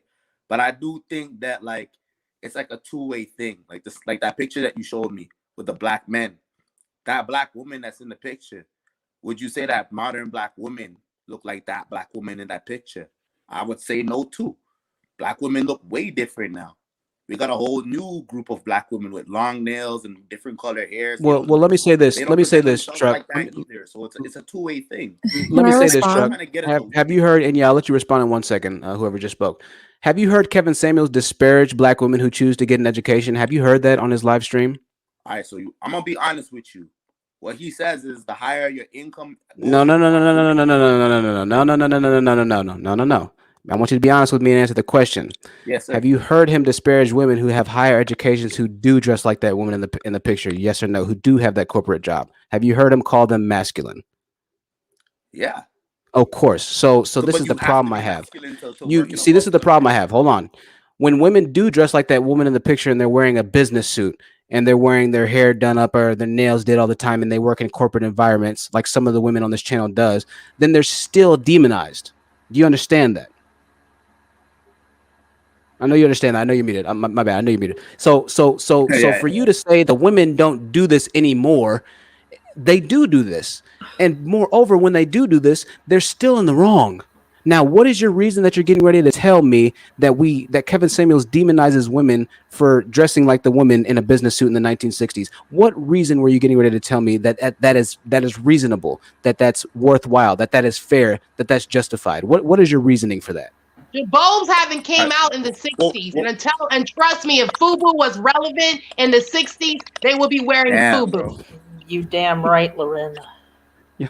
Give it a second, guys. What are you going to tell me right now that leads itself over to the justification of Kevin Samuels admonishing the type of women that you're talking about right now don't exist, when in reality, black women are out educating black men. Black women work in corporate environments far more than black men. We've heard those stories on the channel. Lorena's told those stories. She was in corporate America herself for more than 10 years. This mythological figure you're referring to exists, but when it exists, you're out to hunt it like a pack of rabid wolves. How is that right? Listen, I'm a masculine woman. Hold on, Truck. I'm a masculine woman. Okay, I'm a masculine woman. All right, I'm just letting you know that I'm a masculine woman. Loren was in corporate, so is she masculine automatically to you, Truck? Is she masculine? She might be. Yeah, I don't know her personally. I haven't heard her speak enough to judge her. Okay, so what is your reasoning for it? Let me hear it. Go ahead. Pardon me? Huh? Pardon me, can you say that again, brother? I said, what is your reasoning for justifying the the demonization of women who are dressing like the women in the 1960s and working in corporate environments, because black women are doing that more and more. Not only that, but they're building more businesses than black men. But it's but Kevin Samuels is demonizing them. Women, you just agreed to that, did you not? I did, but brother, can you let me get my point out? But if you agree to it, I can't let you say a but because you're either on this side of the fence or that side, bro. I can't let you be in the middle. What side do you represent and stand for? Do you stand for Kevin's side, or do you believe that everything I'm saying is true and factual? I'm not in the middle. If a woman is making $100,000 a year, why would she date a man making $50,000 a year, even if he's a good guy? She's gonna want a man that's doing better. Because she loves him, and you know what? A man who makes $50,000. Hold on, Misha. Hold on. I want to let him finish. Black men that make that kind of money. You already established that a lot of black men are not out earning the women. So if you a woman, Truck, I'm not understanding. Hold on, Truck. I'm not understanding your argument for Kevin Samuels justifying calling women who out earn men, women who wear business suits, women who decide to get a PhD. I'm not understanding how that makes them automatically masculine. Your argument isn't responding to my question. How are you justifying a grown black man calling another grown black woman who is doing well for herself a problem? How are you justifying that he's calling her masculine? How are you justifying the groups of poor, felony convicted, hateful little demon imps in the chat room of Kevin Samuels justified for getting on to the women that are doing the best in our community? How are you justifying that right now? I need to hear that answer. All right, listen, I'm not justifying the dudes here talking crap. Okay, there's no justification for it. And now we're going back to your original statement. You said that the women in the 60s didn't dress like the women of present day. But even when the women of present day dress like the women of the 60s, you just told me that you can't justify us demonizing them, and you acknowledge that Kevin Samuels' channel demonizes women that dress like that and that actually have corporate businesses and that are educated. That's what they do. All right. So I'm going to hold you to your words and let you know that you said it yourself. And I agree wholeheartedly with you. You're trying to wiggle and scramble, but it's black and it's white, man. It's black and it's white in this case. And you can't say I agree with everything, but because that means you don't agree with everything. All right. Women who go to school and get PhDs are mocked on Kevin Samuels' channel. There's a button that says I have a PhD, and then it's followed with a slap sound. You know this, do you not? Yeah, for sure, definitely. Okay, so you can't sit here and tell me in the same breath that women need to start dressing and educating themselves like women in the 60s, because when that happens, a channel with almost 1 million hateful subscribers mocks that as well. Black women are damned if they do, they're damned if they don't. Okay, that's what I want you to understand right now. And I know you'll have arguments to that. We might come back to you later in the future. I'm glad that you brought that point up because it's very important. I've been on Kevin's show. I'm the free spirit. He cussed me out. I didn't even know what was going on. I just showed up on Instagram and I was having an Instagram night and I was chilling and I got cussed out by this man. And usually I pop off at the mouth. Like if somebody's disrespecting me or abusing me, I get like the alert that something's wrong and I go off. But for some reason, I remained calm and it was kind of cute. And I've been on his show. Well, thank you so much, Misha. And I'm sorry you had to go through that. Yeah, I mean, Kevin Samuels is well, yeah, we'll definitely check it out. What? I don't think Kevin means harm. I think the reason why I brought that up, I don't think Kevin has a tactic or a con artist mentality to extort people for money. I think his approach towards helping the community is signifying our community being stronger as a family or a nuclear component. I think he's more concerned. I don't agree with you there, Misha. I understand what you're saying. No, I understand what you're saying. I don't agree with you there. There's nothing that's actually progressive or building of Kevin Samuels' channel. I understand that you might think that he's a well-to-do man that's actually trying to unify the community, but I just would encourage you to read the chats of the men that you're claiming that he's trying to unify with you on the live stream panel that you were in. I think that you'd be hard-pressed to make that point again, Misha. All right. Very hard pressed, might I add. Who was going to speak just now? Was it Lorraine, or who wanted to say something just now? I kind of wanted to speak. Yeah, go ahead. Yeah, I mean, I kind of want to respond to Misha and Truck. Well, first for Truck, Honest was asking you about, oh my God, I forgot what he was saying, but you responded with nails and hair. Oh yeah, he was talking about, do Black women still look like the women in the 60s in the dress? If you want to talk about femininity and wearing dresses and things like that, those men in the 60s were very masculine and they were building for the Black community. From what I hear, like, you know, there were a lot more Black schools and Black banks and things like that, which allowed Black women to be feminine and to rest in their. I don't know why a Black man in 2021 is worried about nails and hair when we have Black men being shot and killed by police. Like, how is that your prerogative? How is that your priority right now in 2021? That makes no sense. Well, not even Black males being killed by police. I mean, Black males being killed by Black males. I mean, listen, police killed like what, less than 10 Black males last year, and it was on an international, like unjustly. It was on an international, and maybe they killed more. I don't know. I'm just saying, you'd be hard pressed when you look at the statistics of Black males that kill Black males versus police that kill Black males. That's what I'm saying. It's There's like a lot more there. Just I think if you look at other communities, I mean, these men take care of their worst women. You know, the trailer trash, and it doesn't matter because, sorry, it doesn't matter because the females' survival and existence, that reflects the men. If the women are not surviving, the men will not survive. So I don't know how someone who is at the bottom, who complains about the prisons, who complains about police brutality, is going to sit here and talk about nails and hair. Right. Like the nails and hair enslave you, the nails and hair sodomize you and do all these things that the slave masters were doing to you. I don't want to bring slavery back up because it was so long ago, but Black men love bringing up the oppression, the white man, the white supremacy, you know, they holding me back. And it's like hair and nails. And it's funny because hair and nails is a feminine trait, and Black women they go above and beyond when it comes to hair and nails. You want to talk about hair and nails? We got the longest hair and nails. Like, that's extreme femininity, and Black men have a problem with that. I think they fear Black femininity and Black sexuality. That's what it really boils down to. Yeah, I think that's a great point, Dustbuster, and I appreciate you saying that. I appreciate you being on. We're gonna clear the chat in a little bit. Misha, I appreciate you bringing that point up. I just need to clear some space for the people that want to actually be on the panel who haven't said anything yet. And I just want to kind of keep everything moving really quickly. If you'd like to join the panel, I'm gonna post the link. Somebody was trying to get up just a second ago, and I know you can I couldn't get up. respond to something Misha said? I think it's really important. Sure. Go ahead.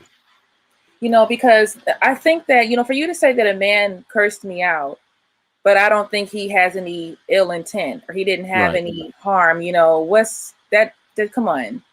A lot of women call this show and they're coming there hurt the same way men are hurt, and they find Kevin Samuels and they find the manosphere. A lot of hurt people, clearly a lot of hurt, broken, busted people are finding this toxic therapy online session, and they think they're getting something from it. So for one, I want to say that Kevin Samuels deserves to wear that KKK hat, because it is absolutely a white supremacist tactic to dehumanize someone, you know, to say that like Black women, we're at some extraterrestrial level that every woman, once you get to your 30s and your 40s, has children from previous relationships. Black women are not doing this at a higher rate more than anybody else. Not at all. Everybody was. And we just read the statistics that 80% of Black men in their 40s have children at all. They're acting like this is just a Black woman problem, and that's just not the case at all. Yeah, Misha is definitely somebody who has fallen into the deep end, essentially, right? But this is the problem, is that Misha look at men like Kevin Samuels as the actual savior to the Black community, because they see that he's wearing a suit, they see that he doesn't speak like all the Negroes that surround her immediate area, and so automatically she assumes that that's what a Black man should be, that's what a Black man represents. And even when he does something like cuss her out publicly, we know that his channel is just blood sport and ridicule for Black women on a public domain. Even when he does something like that, the Black woman is still loyal to a Black man, even after he publicly chastises, persecutes her, makes money off her, and the chat ridicules her in response, right? But this is the plight of Black women and where they are now, right? This is the plight. So we have Kevin Samuels Defense Force. You will be hearing some side effects and some sound effects and some drops soon. Just know that is for entertainment purposes. I'm not sure which side Kevin Samuels Defense Force stands on, but he's entertaining. Kevin Samuels Defense Force, keep it light in the sound effects and the drops. And I want to let you go ahead and say your piece really quickly. I know you don't speak too much, so go ahead, Kevin Samuels Defense Force. Salute. Unfortunately, we have a lot of people who don't understand the anger and the masculinity that some of the women on the panel are displaying. Why? We'll keep it there. Kevin Samuels Defense Force has spoken. We'll keep it there, Kevin Samuels Defense Force. And I'm pretty sure it's sarcasm. Kevin Samuels Defense Force, come on a little bit later in the show. Maybe we'll have you on a little bit later in the show. I want to kind of keep things moving. I want to kind of keep things moving. It's funny to have you on. Some of the people enjoy it, but I want to kind of keep things moving. Kevin Samuels Defense Force. Come back on a little bit, but for the sake of time, I do enjoy having them on, but I want to make sure that we kind of keep this pure, and I don't want anybody to get offended. And so I still can't figure out where he's at. Anyways, Katrina, make sure you turn your devices on. It's not connected in the background. Make sure that you apply your settings. Aries, the floor is yours. Aries, what did you think about this entire situation? Yeah, thank you so much for letting me get on the panel. But I heard someone speak earlier about unrealistic expectations, about Black women's unrealistic expectations. And I haven't listened to a whole lot of Kevin Samuels shows, but from the ones that I did listen to, it seems like it's unrealistic for women to not work or think that they cannot work and be with a Black man, considering how much Black men usually get paid and the cost of living in America. Like, I think that is a little ridiculous. So I guess I'm just kind of confused on what exactly are Black women supposed to be doing? I mean, we don't want to be poor either. We don't want to live in poverty. And it seems like if we go get a job, it's like, okay, well, you're not being feminine. You don't want to stay at home with the children. So I'm just kind of confused on that point, and I just wanted to hear your perspective. So your question is what are Black women expected to do if because they do have to go to work and they do have to provide for themselves, and they're also being chastised for deciding to get educated and go to work, right? That's your question? Yeah, I guess I keep hearing this traditional family argument, and it's just like, well, Black women should stay at home with the children. I don't think enough Black men make enough money to hold down the household by themselves anyway. Absolutely not. And that's a great point. I'm glad you said that. And once again, it kind of goes back to the Black woman is damned if she does, she's damned if she doesn't. She decides that, you know what, I'll support the household. I'll contribute to the bills, but in turn, she's not allowed to have any say whatsoever. Right? Wearing the KKK hat again, wearing the Klansman robe. You better not talk back to me, girl, because I'm the man of the house. Even though we go 50-50 on the bills, I'm the man of the house. You need to respect me. You need to submit to me. You need to worship the ground that I walk on, do my house, do my clothes, my laundry, take care of the kids, take them to school, make sure that you're giving me sex all the time and unlimited access to your body, make sure that you're cooking and cleaning, make sure that you don't say anything, don't talk back, make sure that you keep the weave off of your head, make sure that your nails are done, and you better not be caught in a wig either. It's like this infinite list of requirements that take so much time and effort. Meanwhile, they're given nothing to actually accomplish the list of requirements that's never ending. They can't do anything. And then if they fail at one small thing, the entire community of men who have failed at everything in comparison get onto their cases. And then they get upset when you decide to start dating outside of your race, when you preach messages of divestment. Oh, Black women are all trying to divest, and they're there go the hateful Black women trying to divest again. This is insane. This is literal insanity. That's a great point that you brought up, Aries. I don't know what there is for them to do. A lot of the people here say just divest and be done with it. And a lot of the times I agree with that. If you can find a great Black man, great. But the statistics show that they are few and far in between. And even the ones that are good, we've seen on the past, still aren't ready to actually jump into that level of commitment that's necessary to propagate a new level of progression. That's even the right word in the Black community. To propel a new level of progression. We've seen that as well. Even the good ones are so rare. They know they're good. They don't want to commit to a woman. They don't want to commit to a Black woman because they know that they're part of the exclusive minority of high earning Black men. They know they're part of an exclusive club. It's a great point. Say, who said that? Y'all stop, man. Y'all stop. Who said that? Was that you, Ryan? I see you in the back. Shrooms. I'll make a final comment. I'm gonna drop down unless someone else. Go ahead, Stamp. 1 second, Shrooms. I wanted to address Miss Aries. I feel like that's unfair because when Kevin gets on, he specifically asks the women, "What do you want?" And a lot of them say they want to stay at home. So that's unfair to put it on us. Well, the problem with this is this. The problem with this is this, Stampy. So this conversation typically goes one of two ways, and I'm glad you said that. Before we do, huge shout out to the $5 super chat from Beauty is Her. Says they need to attack our physical in order to keep our self-esteem low. With our self-esteem low, they can continue to get us at a discount. I want to address what Stampita said. He jumped down. So this is the thing. When a woman calls into Kevin Samuels' show, he asks her, "Well, what do you want to do? Do you want to have to go to work?" Now, obviously, nobody wants to work. He phrases his whole live stream in this loaded this loaded question type live stream. Well, do you want to have to go to work after you have kids? What person in your right mind is going to say, yeah, I want to go back to work after I have kids? Nobody wants to go back to work after they have kids. Man or women, nobody wants to work. If we could all have things our way, none of us would go to work. That's a fact. So the next point that he leads them into, the next pitfall that he leads them into is, well, how much do you think that your man's going to have to make in order for you to stay home after you have kids? As if as a man, I wouldn't want my wife to stay home after she had my children to begin with. We'll assume that's not the case, right? We'll just assume. Well, you're going to be like, well, I don't know, $100,000? No. Where do you live? You must live in Podunkville, Alabama. You can't do nothing with no $100,000 in New York City. Well, not everybody lives in New York City, Kevin Samuels. But just in case he does live in New York City, how much would he have to make, Kevin? He's going to have to make $450,000. He's going to have to make $450,000. So this woman who has simply answered honestly saying, yeah, I would like to not work. She hasn't said that I'm not going to work after I have kids. She hasn't said that it's 100% necessary that I don't work after I have kids. She hasn't said anything other than a simple yes to, I would rather not work. She hasn't said anything to a simply, I think it's $100,000. I don't know how much money. Women don't even know, but he plants these ideas of these mythological numbers in their heads. It's $350,000. It's $450,000. He needs to make $1 million per year. And so they're just they're sitting there like, okay, so what do you want me to say? I don't know. I didn't know they had to make that much. Okay, cool. I would have been happy with $100,000, but you're telling me I'm wrong for saying that's $100,000. He's putting the expectation of a higher salary on the women themselves. The women don't go into these questions, at least they didn't before he became really popular. Now they all say $350,000 that the requirement and the required salary is for a man. They didn't go into the conversation saying that. He led them into saying that.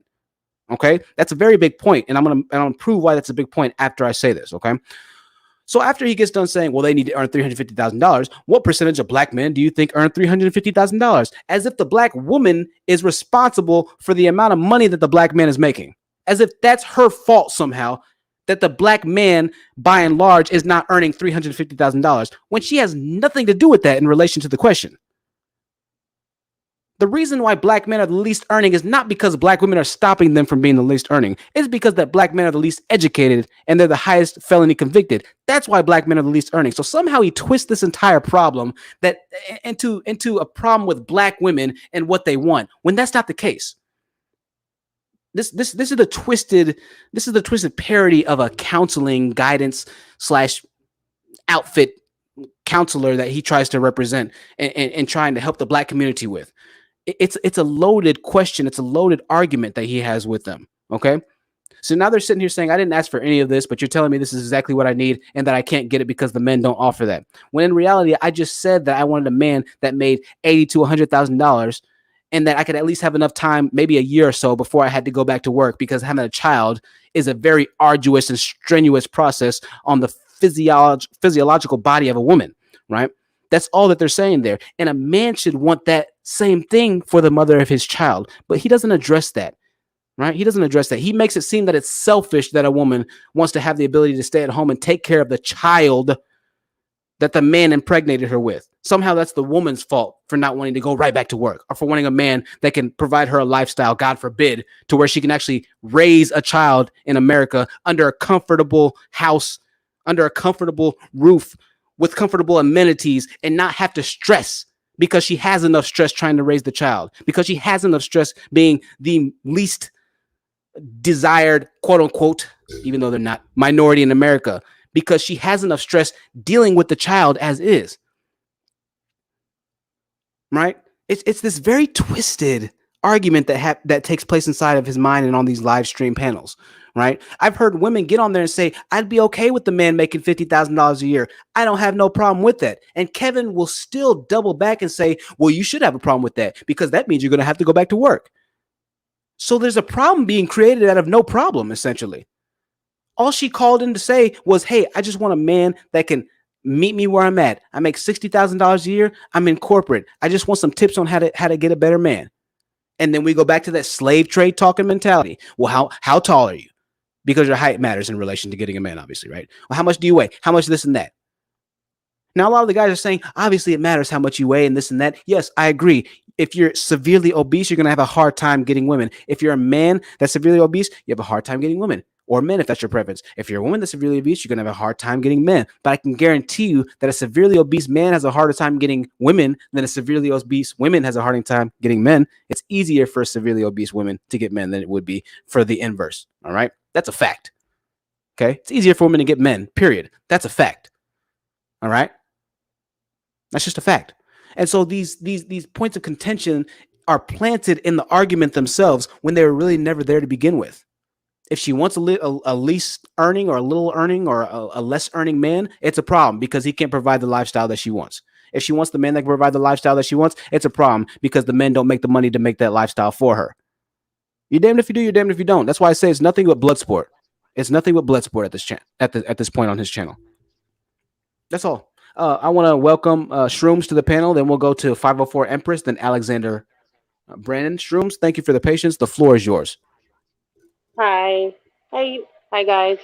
I just wanted to play the role of the ideal woman that Kevin Samuels is saying we should be, right? So let's just say I happen to have a job or happen to have money. I make 6 figures a year, but that's not important, right? To this man that's high value that I'm dating, but I just happen to have it. I'm slim. I'm the ideal body weight. I have real hair. I'm submissive. I'm 21 years old, no kids. Feminine. Just I wear skirts every day, and I kiss the feet that my man walks on. I kiss his feet. I'm sorry, kiss the ground that my man walks on. Right. So the best I can get out of that situation is a man who makes as much as me, even though that's not important to him, but he makes as much as me, but he gets to go and sleep around practicing his options.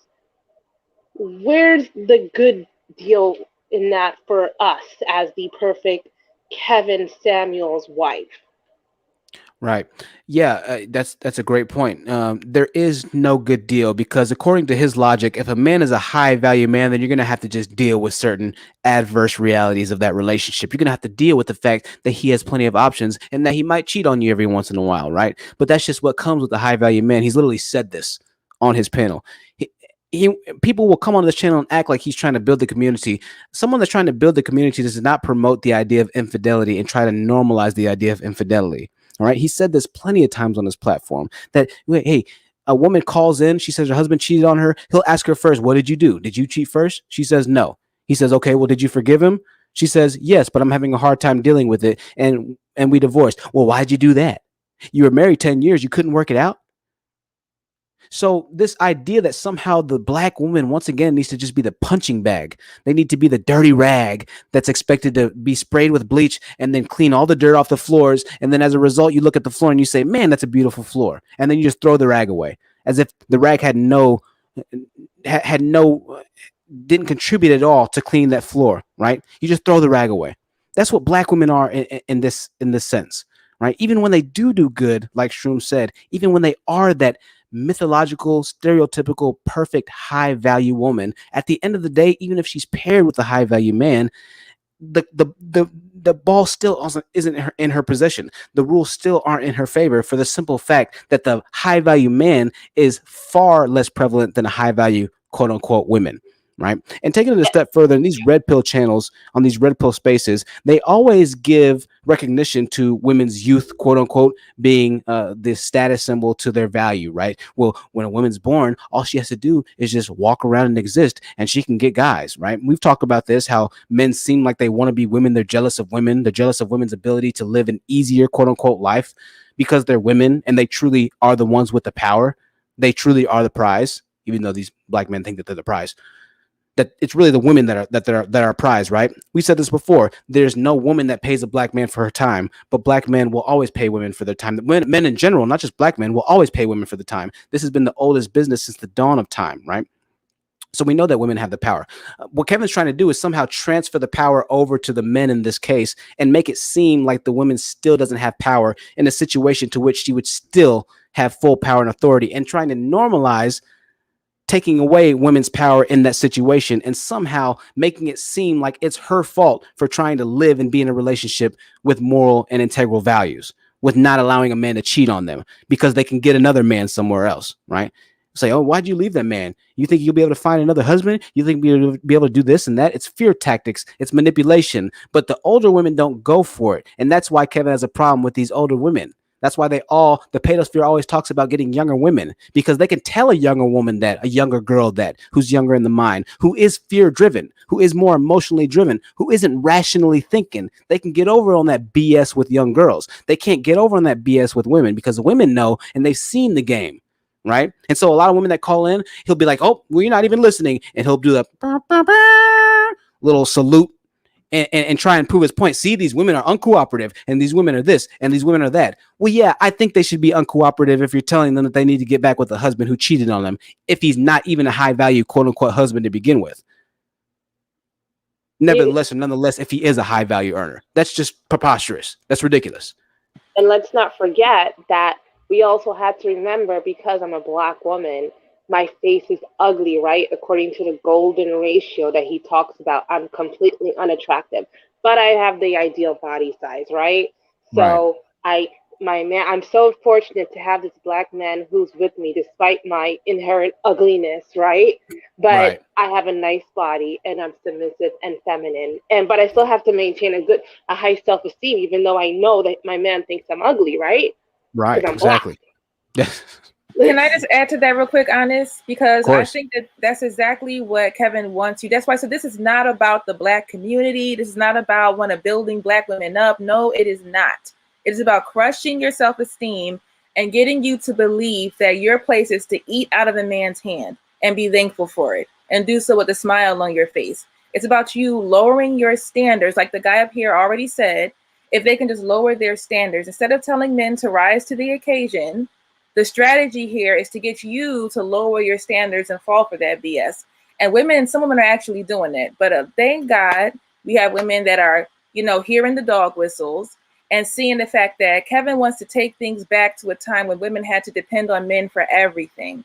And women had to, our survival was dependent on the fact that we had a man. And it's not like that anymore. And he really resents that. And that's really what this is about.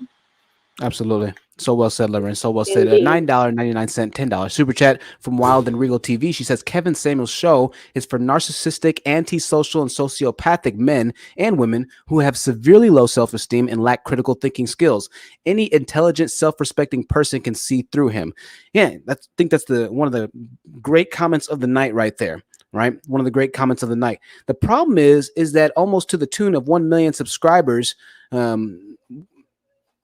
say differently, right? They would argue against that comment, which is disturbing to say the least, right? Completely diabolical, evil, and scary at the opposite end, right? Almost 1 million subscribers would call that comment that we just read pandering. They would call that comment cooning, right? Very disturbing, very disturbing. Wild and Regal TV, an excellent comment. You're so right. And this is what we always say, and this is the problem with women in the community. The women that actually do have low self-esteem and try and get legitimate advice end up finding men who, if they listen to them, end up just manipulating them and leading them by the wayside, right? This happens all the time. This happens all the time in the community.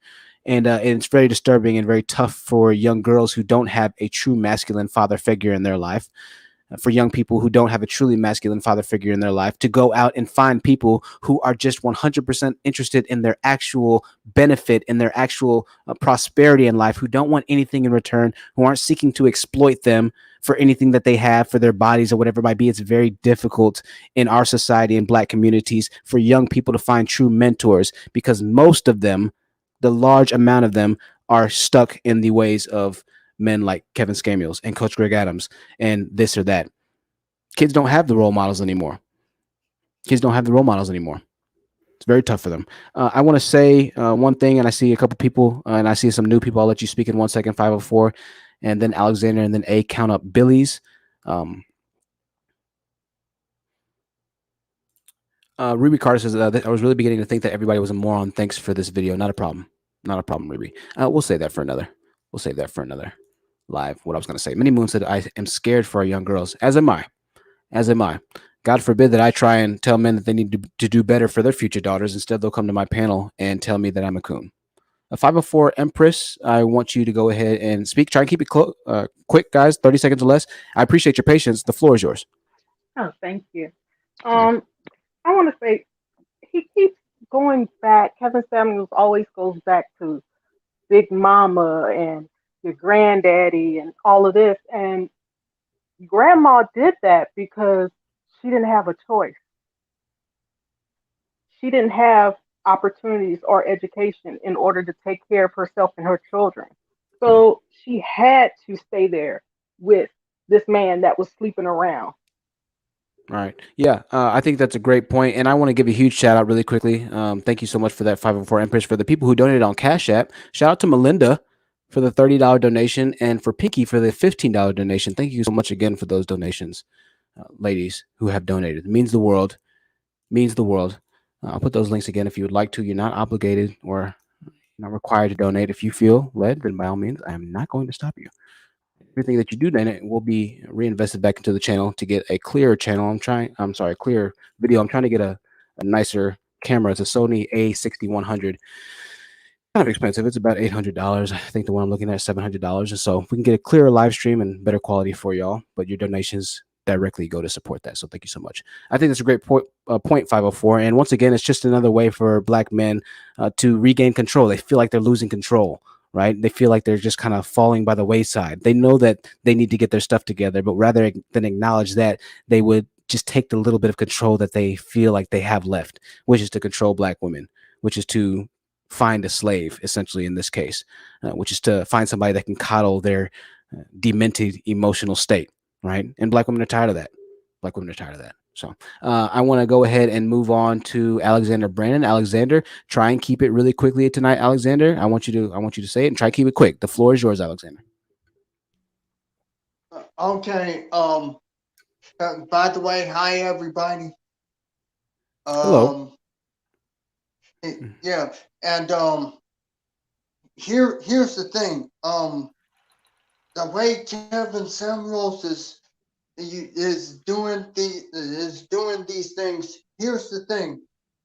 Obviously, I would want a woman who is curvy, because even though we all know that muscle weighs more than weight, I mean weighs more than fat. That's what I meant to say. My bad. And here's the thing. He's over here talking about Black women is ugly. Have any of the Black women called in even take a look at his face? I mean, yeah, we can make a bunch of jokes about that. There's no doubt about it. Absolutely. Alexander, I think that's a great point. And it's a point that I actually want to bring into contention as well. He always talks about, the weight. What's your weight? What's your dress size? What's this? As if all Black men are walking around with washboard abs and a six-pack. Right? As if Black men are like the epitome of Greek gods, in the form of Greek gods, just walking around like statues of Zeus carved out of marble or something like that. As if Black men are by and large fit. Sorry, they wish. It's crazy. Like what? I've heard men come onto this panel saying, well, most Black women are overweight and this and that. And we already showed you the Instagram model that is built very well, in a very respectful term, that is technically overweight as well. I would love to see what most of these men look like. It's ridiculous. Once and again, I'd like to add to that. Go ahead. Kevin Samuels actually recently was asked what he judged himself as, and he said he rates himself as a 9. But Black women are delusional. That we're delusional. Incredible. Incredible. He's delusional. He's a solid 2.5. Solid 2.5. He's the lines, the wrinkles, the old. Are you kidding me? Kevin Samuels 9, boo boo. Are you? Oh no, That's ridiculous. I actually didn't know he said that. I haven't watched him in a long time. I'm glad you said that. That's ridiculous. That's delusional at best. I can't believe he said that. A 9. And just for comparison, I would classify somebody like Tyson Beckford as a 9, right? And let me just show you who I'm speaking about, right? A 10 is absolute perfection. In my opinion, humans aren't perfect creatures. All right. I would say somebody like this This nigga's tripping. I can't believe he said that, actually. I'm so glad you said that. This would be an actual 9, all right? But this proves the point of just how disillusioned black men like Kevin Samuels are. This is a 9, okay? A solid 9, 9.5. This is Tyson Beckford when he was modeling, okay? That's a 9. Kevin Samuels is nowhere close to this, okay? You should put his face next to his. And his body, his body backs it up. Yeah, I didn't want to, pick all the body pictures because I know I'll get ridiculed in comments. The $5 super chat really quickly says, "I hate Kevin Samuels and fake high value men like him." Yeah, not even 1% of the men that watch him are high value men. So this man is dangerous to the community and sets women up to fail for generations to come. Thank you so much for the $5 super chat from the woman who doesn't exist to you. The delusions shall continue in their sphere and in their realm. The delusions shall continue. Art of Aries 11 says, "White Zaddy, the biggest simp. He owns most of the world." Right? He's built the world for his women. I'll say that. Somebody says Kevin Samuels is a -9. Ooh, it's tough. It's tough. Let's read a couple more comments. Tiffany Dish says, "He said it. Crazy old fool." I can't believe that. Coco Lux said, "Bro, little Daryl." I don't know. I can't read that. B Candy said, "Adjustable 6 because suits are interchangeable." I agree with you there. $5 super chat from Meh. Meh says, "Where are the modeling contracts, Kevin?" Right. Yeah, men who are 9 are models. Men who are 9s and 10s are supermodels. Kevin thought he was a supermodel, which is why you see so many pictures of him posing in these weird areas and these suggested poses, right? These weird kind of just weird poses, right? He thinks he's a model. He's not. He thinks he's an image consultant. He's not. We've already assessed his image consulting business and the failures that lie therein. He's definitely not an image consultant. Count up the Billies. Count up Billy. I can't read the rest of it. The floor is yours. Welcome to the channel. Yo, what's going on, everybody? Can you hear me? Yeah, we hear you perfectly. Perfect. Yeah, honestly, just new to this entire YouTube ordeal, I guess you would say. This is honestly my first time in your channel, so I'm gonna make this as fast as I can. Sure. I'm pretty much just here trying to learn, so just consider me an outsider looking in. Okay. Pretty much seems like this Kevin Samuels cat has everybody in shambles. It's almost like he started World War III. Is that something you'd agree on? No. World War III has already been fought and started by the black men in the community. World War III is currently going on. When you talk about black on black crime, when you talk about drug selling in the communities, when you talk about the lack of education by black men, when you talk about the lack of leadership by black men, World War III has been happening in the black community. It's just that somebody has taken the side of the main purveyors of destruction of the black community and somehow normalized the psychological stress, the psychological warfare that the black male has given to the black women and children. Right. That's the biggest thing, is that somehow men have joined in arms with their fraud father and taking the world war to the next level in the community. That's the bigger problem we have here. Wow, yeah, that's an extremely deep perspective. Interesting points being made, I think, the entire night. Definitely with everything you've said and going through the chat. I guess just bouncing off really quickly off of what you said. Sure. Indeed, I think every black man that has done such and committed such, should indeed be held accountable. Absolutely.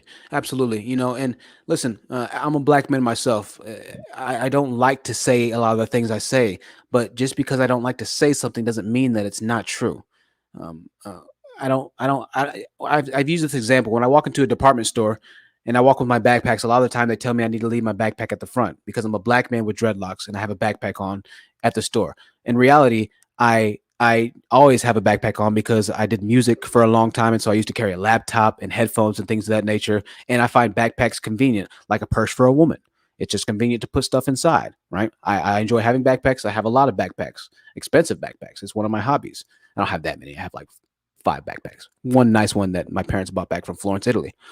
And so When I walk in, they're like, "Sir, can you leave the backpack at the front?" Now, I understand what they're really trying to say. What they're really trying to say is, hey, you're a black man with dreadlocks. We don't know whether or not you're going to stuff everything inside of your backpack, and we know you're probably athletically gifted and faster than us, so we're not going to be able to chase you down. You're probably going to get away before the police come. That's what they're really saying. Does that make me feel good as a black man? No, it doesn't. But that's the reality of how I'm living and how the black community has represented me as a black man in whole. That's the reality of the situation. Once again, do I like that? No. But is it a fact that they probably had a couple of black guys who resembled my identity and stature walk in and steal? Well, yeah, that fact is backed up by the criminal statistics. More than likely, a black guy has stolen and given us a bad name. Are all the black guys bad? No. But I'd be lying to myself if I sat there and thought, man, I can't believe that they're doing this to me. This is preposterous. This is that. This is that. In reality, I know why they're doing that to me, and I understand. Do I like it? No, but it's a fact. So I'm glad that you chimed in, and I'm glad that you're keeping a stable and rational thought of mind. State of mind. That's good to have. That's what we need to have as a community. It's the honesty that's going to solve and get things corrected. Lying to yourself, telling yourself sweet nothing is going to do nothing for you, and that's what these channels are very dangerous for, right? Sweet nothings and lack of accountability. So keep watching. I know you're new to this space, but keep watching and you'll see that everything I'm saying, if you get into my last live streams and if you start watching Kevin's live streams, you'll see the level of productivity and accountability that lack on his channel and that is in place on my channel. I'm not letting anybody make it, including myself. I can't sit here on this panel and tell men that they need to do better unless I'm doing better for myself. And I am actively doing better for myself now. And I have the deposits to prove it, not just from YouTube, but from my everyday life as well, right? I've gotten a better job. I'm paying off my tickets and my warrants, right? I'm just trying to put myself in better positions. I can't be up here preaching against baby mothers if I have a baby mother myself. And so I'm making sure that I'm handling the future generations of my lineage appropriately as well. Everything that I'm I'm a 100% transparent, open book. I'm honest to a fault. This is why we call it the honest truth. Right. Kier, welcome to the panel. Kier, I know you like to comment and maybe not say as much until somebody says something that you disagree with, but I'll let you have the floor really quickly. Before you do, count up, Billy's, what did you have to say in real response? quick. I did just have something real quick I did want to get out. I mean, honestly, I just wanted to touch bases on what you did say previously. Sure. Yeah, I think it honestly is the mature thing for you to say. Accountability is something we should all prioritize. And I mean, you said to check out your channel. I will check out the rest of your content since I haven't. Let me ask you a question. Samuels. How did you discover Kevin Samuels? Let me ask you. Right, yeah. So Kevin Samuels popped up in my recommended, and I've just been. Do you watch a lot everywhere. of MGTOW and Red Pill videos? I'm not sure what that is. What is? Do you watch a lot of videos of why women are really bad and stuff like that? How did he pop up? Like, what type of videos do you watch on YouTube most of the time? Pretty much anything. I've honestly just been working on myself and doing a lot of introspection. I'm honestly just very fresh to the whole social media thing. I really don't like it. I'm more of the person who's just better in person and reality interaction. So I'm just like kind of getting used to the whole internet phenomenon. And I mean, with this whole Kevin Samuels thing, it just seems like a really big trend. That's not something I usually like to jump on. But I've been doing my research because I'm usually just so focused on myself and in that introspection and just like, just self-work. I guess that's just how I came across it, just being online more, just trying to learn and make a path. You know what I'm saying? And Absolutely. I mean, honestly, earlier when you had mentioned, you were saying how you were going to do like a show on statistics and stuff like that, right? Mm-hmm. Yeah, I think that was pretty good that you mentioned that. I think that's something you should do and take account on, and I'll be there for that as well. And then I just had one more thing to say. I know you have to get back with people, but also when I was inside your show, I did notice one thing that I did have a bone to pick with you, a disagreement, right? And I heard you talking about how serious, how important you take respect, right? I think that was something you were really trying to express to your audience, especially when it comes to the male and female dynamic, right? And I guess you're talking about Black women and Black men specifically. Is that true? It's respect both ways. There seems to be a preconceived notion, and really quickly, I want to give a huge shout out to all the Cash App donations. Organic Black with the $50 Cash App donation. Pinky Lee once again $15. Melinda with $30. Those donations are so appreciated, y'all. Yeah, respect is a two-way street. All right. There's a preconceived, misconceived, whatever misconstrued notion that that somehow men are just deserved respect from women for the simple fact that they have testicles and an protruding physical anatomy device, right? And that's just not the case, right? That's just not the case. Respect is to be given to both sides because we're all humans. I'm not superior to a woman because I'm a man. I'm not superior to women because men built this world. Women deserve respect just as men deserve respect. And so my bone really to pick against the men that are preaching this entire thing about respect is that you can't get upset at women for disrespecting you when you're participating in the blood sport onslaught that is disrespectful on the disrespectful to say the least. I'll just say that disrespectful on the very respectfully saying side, right? That is completely evil, demonic, twisted, narcissistic, sociopathic, psychopathic live stream chat disrespects that I've seen on the worst side, right? So you have black men that are calling women masculine because they have PhDs. You have black men that are calling women overweight, that are calling them refrigerators, that are calling them this. This is all in Kevin Samuel's chat, right? I was on a live stream, and make sure you watch my last live stream. I was on a live stream with a man who was raised by his father, and I didn't even get to this point, who was raised by his father. And I said, well, your father did a bad job. And he said, well, you know what, nigga, I'll come find you. Where you at? I gave him my city. I said, you're more than welcome to come find me whenever you want. I'm legally armed to carry, and I'll handle any situation appropriately, and I'll call the police afterwards, right? I don't have a felony, and so I carry. Likewise. And so after that, a woman started coming and saying something, and he cursed out the woman. And this is what he said. He said, you need to shut the F up, B-word, because if you were my girl, I'd slap the F out of you and tell you and put you in your place, right? You got to Now, be the problem kidding is this, is that the men that were on his panel were men who also watched Kevin Samuels, who weren't necessarily cussing out women. But when I asked them if they had a problem with this man speaking to a woman in that regard, they didn't have a problem with it at all, because somehow they had it misconstrued in their minds that because he's a man, he can say something like that to a woman because she should just be able to submit and has to submit to that type of will and that type of abuse. And that's not the case at all. And that's what I fight against when we're speaking about quote unquote respect. Everybody deserves respect. Okay. Yeah, I totally understand that. That is ridiculous. And honestly, there is a lesson to be learned for all the women out there listening to me right now. There is a lesson to be learned in what this brother just shared with us. I mean, honestly, in situations like that, that is how you can tell and gauge the weakness of the man, is when he will speak up about things he has problems about, which actually perfectly segues me into my actual dispute that I wanted to share with you. I know it was actually perfect timing because I think, I can't remember the name, someone had donated about like 30 or 40, maybe even $60 to your channel. And I believe she actually came up on the panel to voice her opinion. And it was actually, we were talking about respect, and it was quite disrespectful how you cut her off. It didn't let her finish what she wanted to, I guess, express. It seemed like in that super chat, she was saying she was actually on her lunch break. So I think that was just kind of disingenuous, I should say, excuse me, how I guess you didn't let her voice her opinion, and probably a moment when she doesn't really get that opportunity to. And I mean, Lord knows how many times our women and men included, everybody, I like to keep a balanced mind. I'll answer your question here. Let me finish. The lady that hold on, we'll get to actually share what they feel. I mean, I just think that she donated. I'll answer your question. I'll answer your statement right now. How you cut her the lady off. that you're speaking about is Coriander Yander.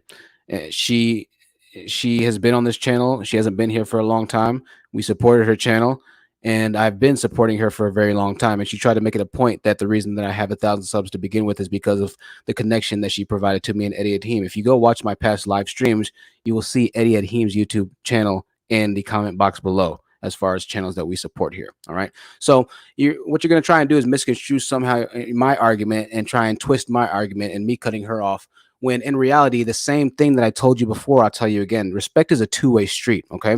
When Coriander Yenner first got on, the first thing she said to me was, I spent a $30 to be on your live chat, to be on your live panel. That was a bit disrespectful, okay? I don't know if you heard that. That was a bit disrespectful, but I still let her speak as well.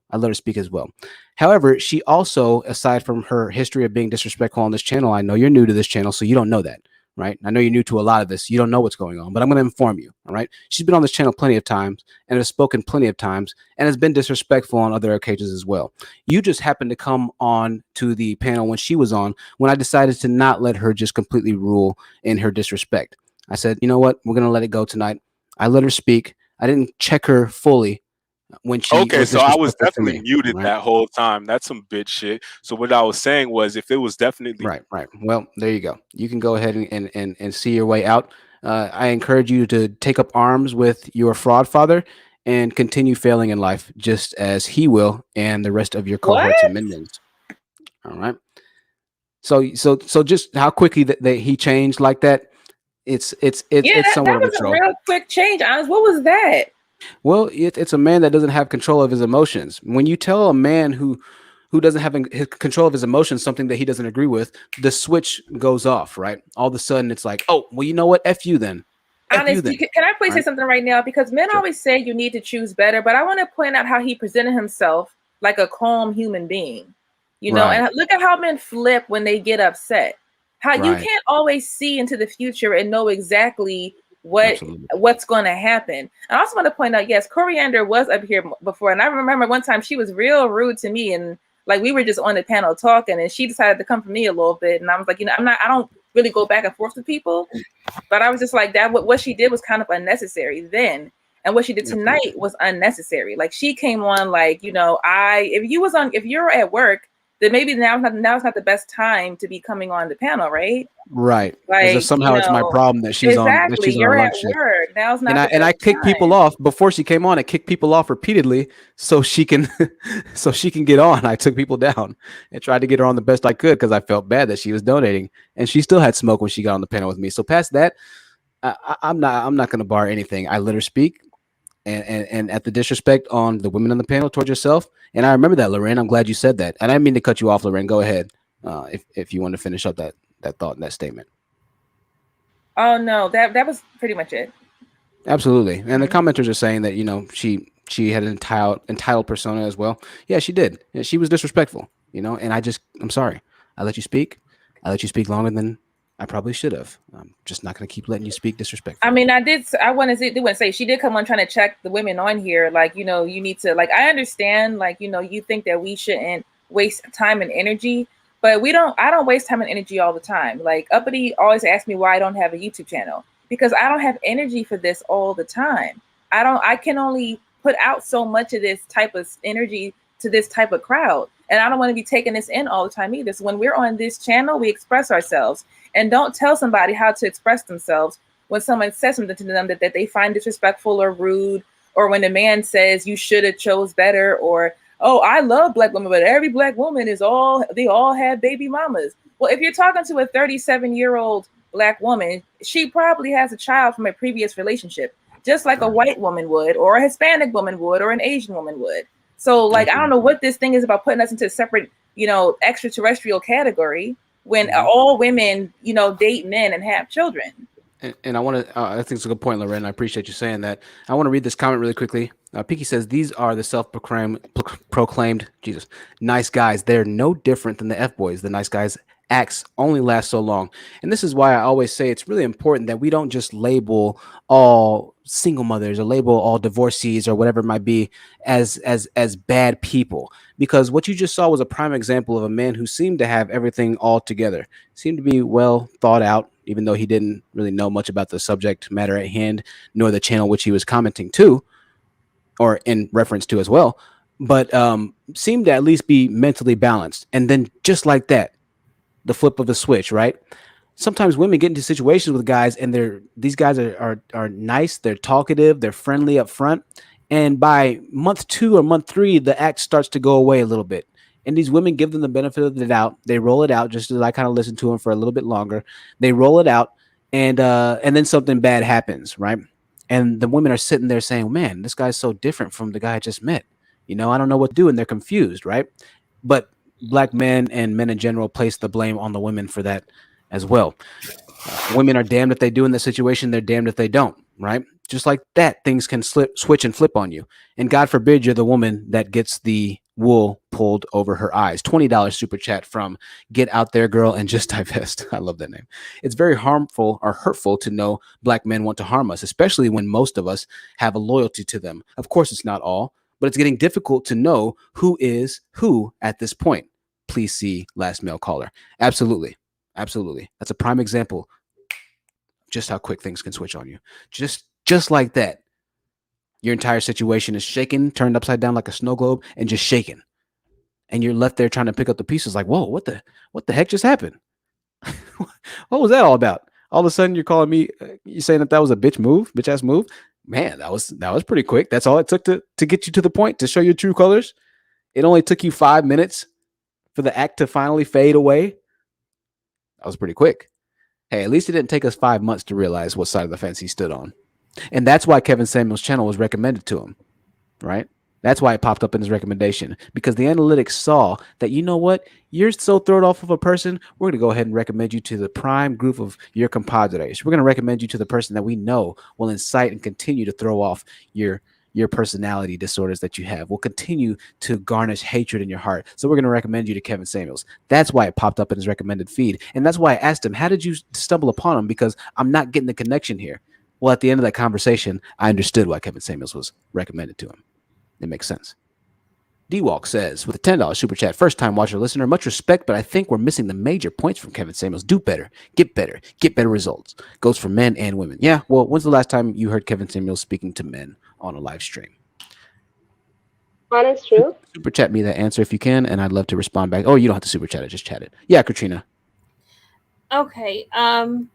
I have two main points. Kevin Samuels has a high value man listed as somebody who makes $100,000 plus a year. I did see that example in several examples where they were like $350,000 a year. If you got a stimulus check, you're not a high value person. 80%, I believe, I'm not 100%, 80% of Americans got stimulus checks, which means a whole bunch of white people didn't, which is my first point. Okay, let me answer your first point really quickly, okay? We glorify whiteness in our community. Hold on, Katrina. Hold on. I know you're kind of all over the place right now. It's not really about the matter at hand, but I'm gonna answer that statement for you, okay? You're comparing apples to dragon fruit here, okay? Because what you're also failing to mention is that white people who are predominant members of society, or the large portion of America, whatever the numbers are, I don't know, also own 95% of the businesses in America. Okay, so it's a bit disingenuous to say 80% of Americans got this. Yeah, well, 95% of the Americans own the business, and they happen to be white. Okay, no, so let's get but 1% own the wealth in this country. My point is, white supremacy is no longer working for white people the way it did years ago. Okay, Katrina, you're a little all over the place. I'm sorry. I'm gonna have to take you down. I'm not understanding where you're going. It's a little sporadic in thought there. Nothing wrong with it, but get those likes up, like Beijik said. Get those likes up. Aries, we'll go with you. Then Amara, we'll go with you after. Sorry for the wait, ladies and gentlemen. Yeah, possibly, Mrs. Mom, possibly. She was slurred in the speech a bit, and I don't know what she was talking about at this point. Aries, the floor is yours. Go ahead. Yeah, I just wanted to make a quick comment about Kevin Samuels penalizing Black women for education and maybe just being more career driven. And I love my Black men, but I honestly don't see this as such a problem with white couples. And I think it's, if you look at some of the high achieving couples, they meet each other in college. And like Barack and Michelle, they met each other at college. So it's just kind of like, why is this a problem? And could it just be that they're not choosing to meet us in these spaces? Yeah, I think you hit the nail on the head in that. I think you hit the nail on the head. You're right. It's been well known and documented that men of affluence and superpower affluent families would make sure that the woman that was going to be mothering the heir, whatever it might be, the aristocrats or whatever it might be. They had to be educated. Moreover, back in ancient civilizations, only the wealthy and the well-to-do were educated. Only the wealthy, well-to-do women were educated to go alongside with the men. Education was a sign of wealth, but somehow the minions and the hateful wolf tribe of scamules have demonized education in the community, when we've already seen that there's a direct correlation, I'm sorry, to high levels of education and higher levels of earnings. And yet still he demonizes that. It makes no sense. And I'm glad you brought up the Barack Obama and Michelle Obama thing. The man who was a president met his wife in college. I mean, what more can you really argue against that? But they will. They will. Of course, Barack Obama was a simp. He was the president of the United States, but he was a simp according to them. I think that's a great point, Aries. Great point. Amara, welcome to the panel. 7, I see in the background. Connect your devices. I can't bring you into the stream until you allow access to your microphone and your camera. You don't have to come on camera, but you have to allow access. Amara, the floor is yours. Go ahead. Hi, thank you so much for allowing me to be on here. So I just wanted to say that I'm currently a college student. I attend school in a white rural area. And like I see that the manosphere, like the black manosphere, they love to compare themselves to white people, and they're like, "Oh, you see what the white communities are doing, and this is who they're marrying, and all that other stuff." Like, look, I'm currently living in that community, and like the community that I'm living in, and I'm talking about like the KKKs in their history, all of that stuff, right? Right. There's so much like nuance, and it's like I truly believe that these men don't know what they're talking about. Like they don't live in proximity to white people, nor are they in proximity to these high value men. So it's like, how do they even know what these people want? Like, let me tell you, white men, they get with average looking women, okay? These women are not 10 out of 10. Like and I don't like calling people ugly. Like they're not ugly, okay? But they're not 10 out of 10s like the way KS describes. Some of them are fat, some of them have tattoos, some of them are muscular, some of them are alpha, some of them are feminine. Some like it's different types it's just different people. And I don't understand this whole generalization. I feel like we just get too much into it. And my second point I wanted to make is that I really hate how, especially black men, not all, but some of them, they love to put so much, like it's like they hate, like actually no, they do hate us. They do. Like for instance, there's people in the chat saying that, oh, 80% of black women are overweight. Okay, that's true. I won't even deny that. However, America is fat overall.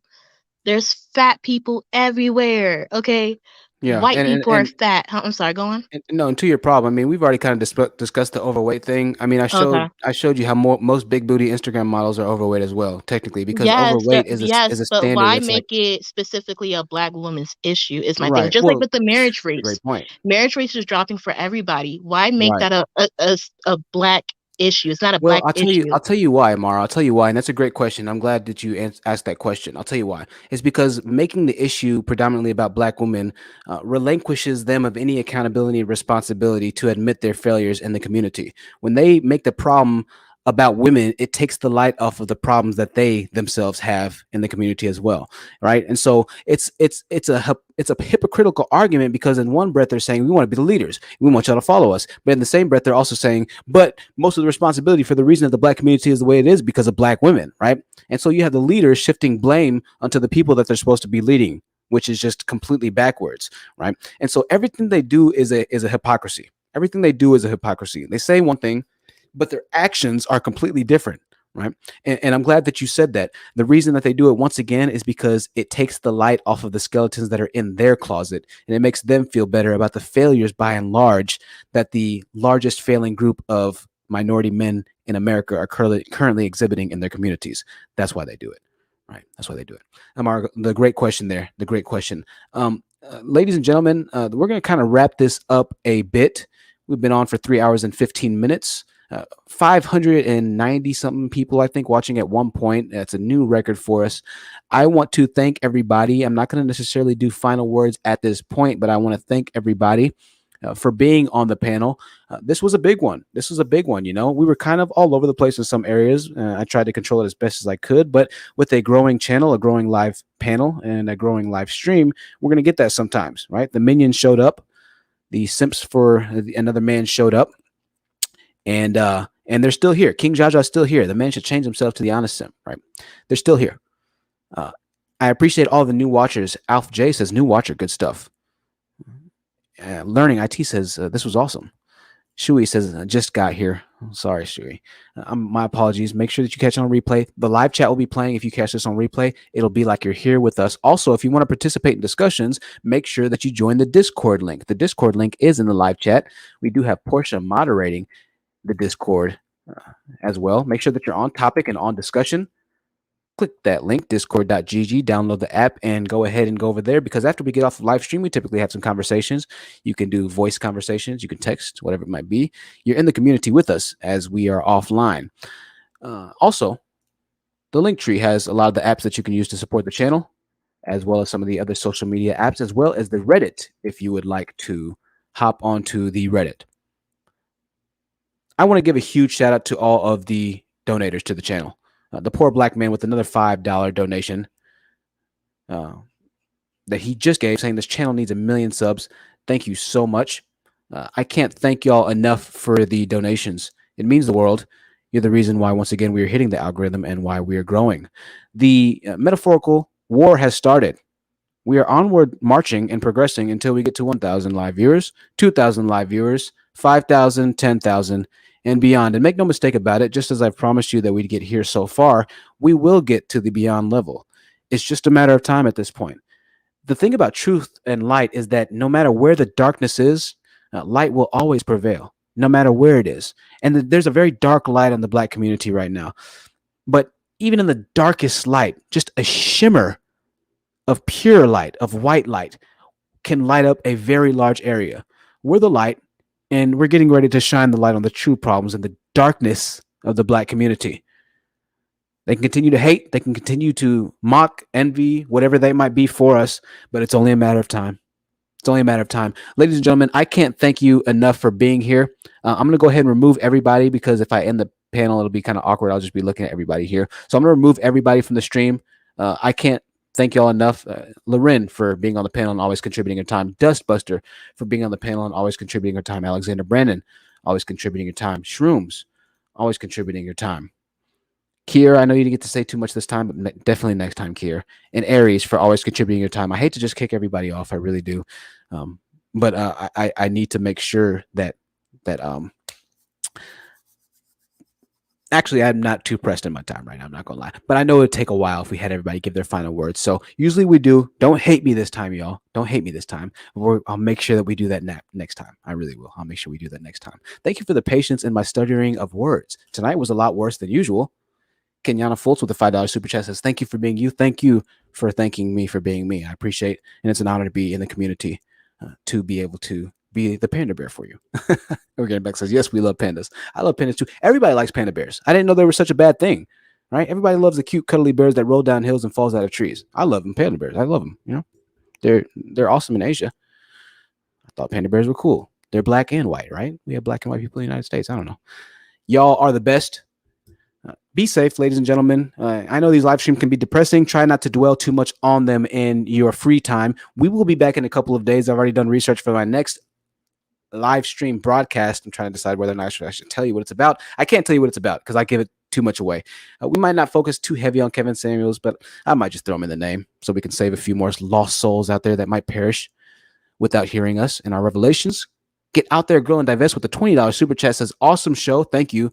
Good night. I appreciate those comments, y'all. Sometimes I feel like a show's not as good as I wanted it to be and this and that, but y'all sticking with the entire length of the show for 3, 4, 5, 6 hours, that just lets me know that I did okay. And comments like those let me know I did okay. Thank you so much for all the donations tonight. Get out there, girl, and just divest. Having said that, we are out. I love you all. My email is in the about section of my profile. If you need to email me, here's my email, thehonest truth@gmail.com. I'll see you in the Discord. I'm going to cook. I'm going to eat. maybe play a video game or two. Then I got to study for my next exam for the insurance company I work for. Until then, ladies and gentlemen, this has been an Honest Truth, Live Truth Seekers production. I still can't talk. I love you all, and we'll see you next time. Good night.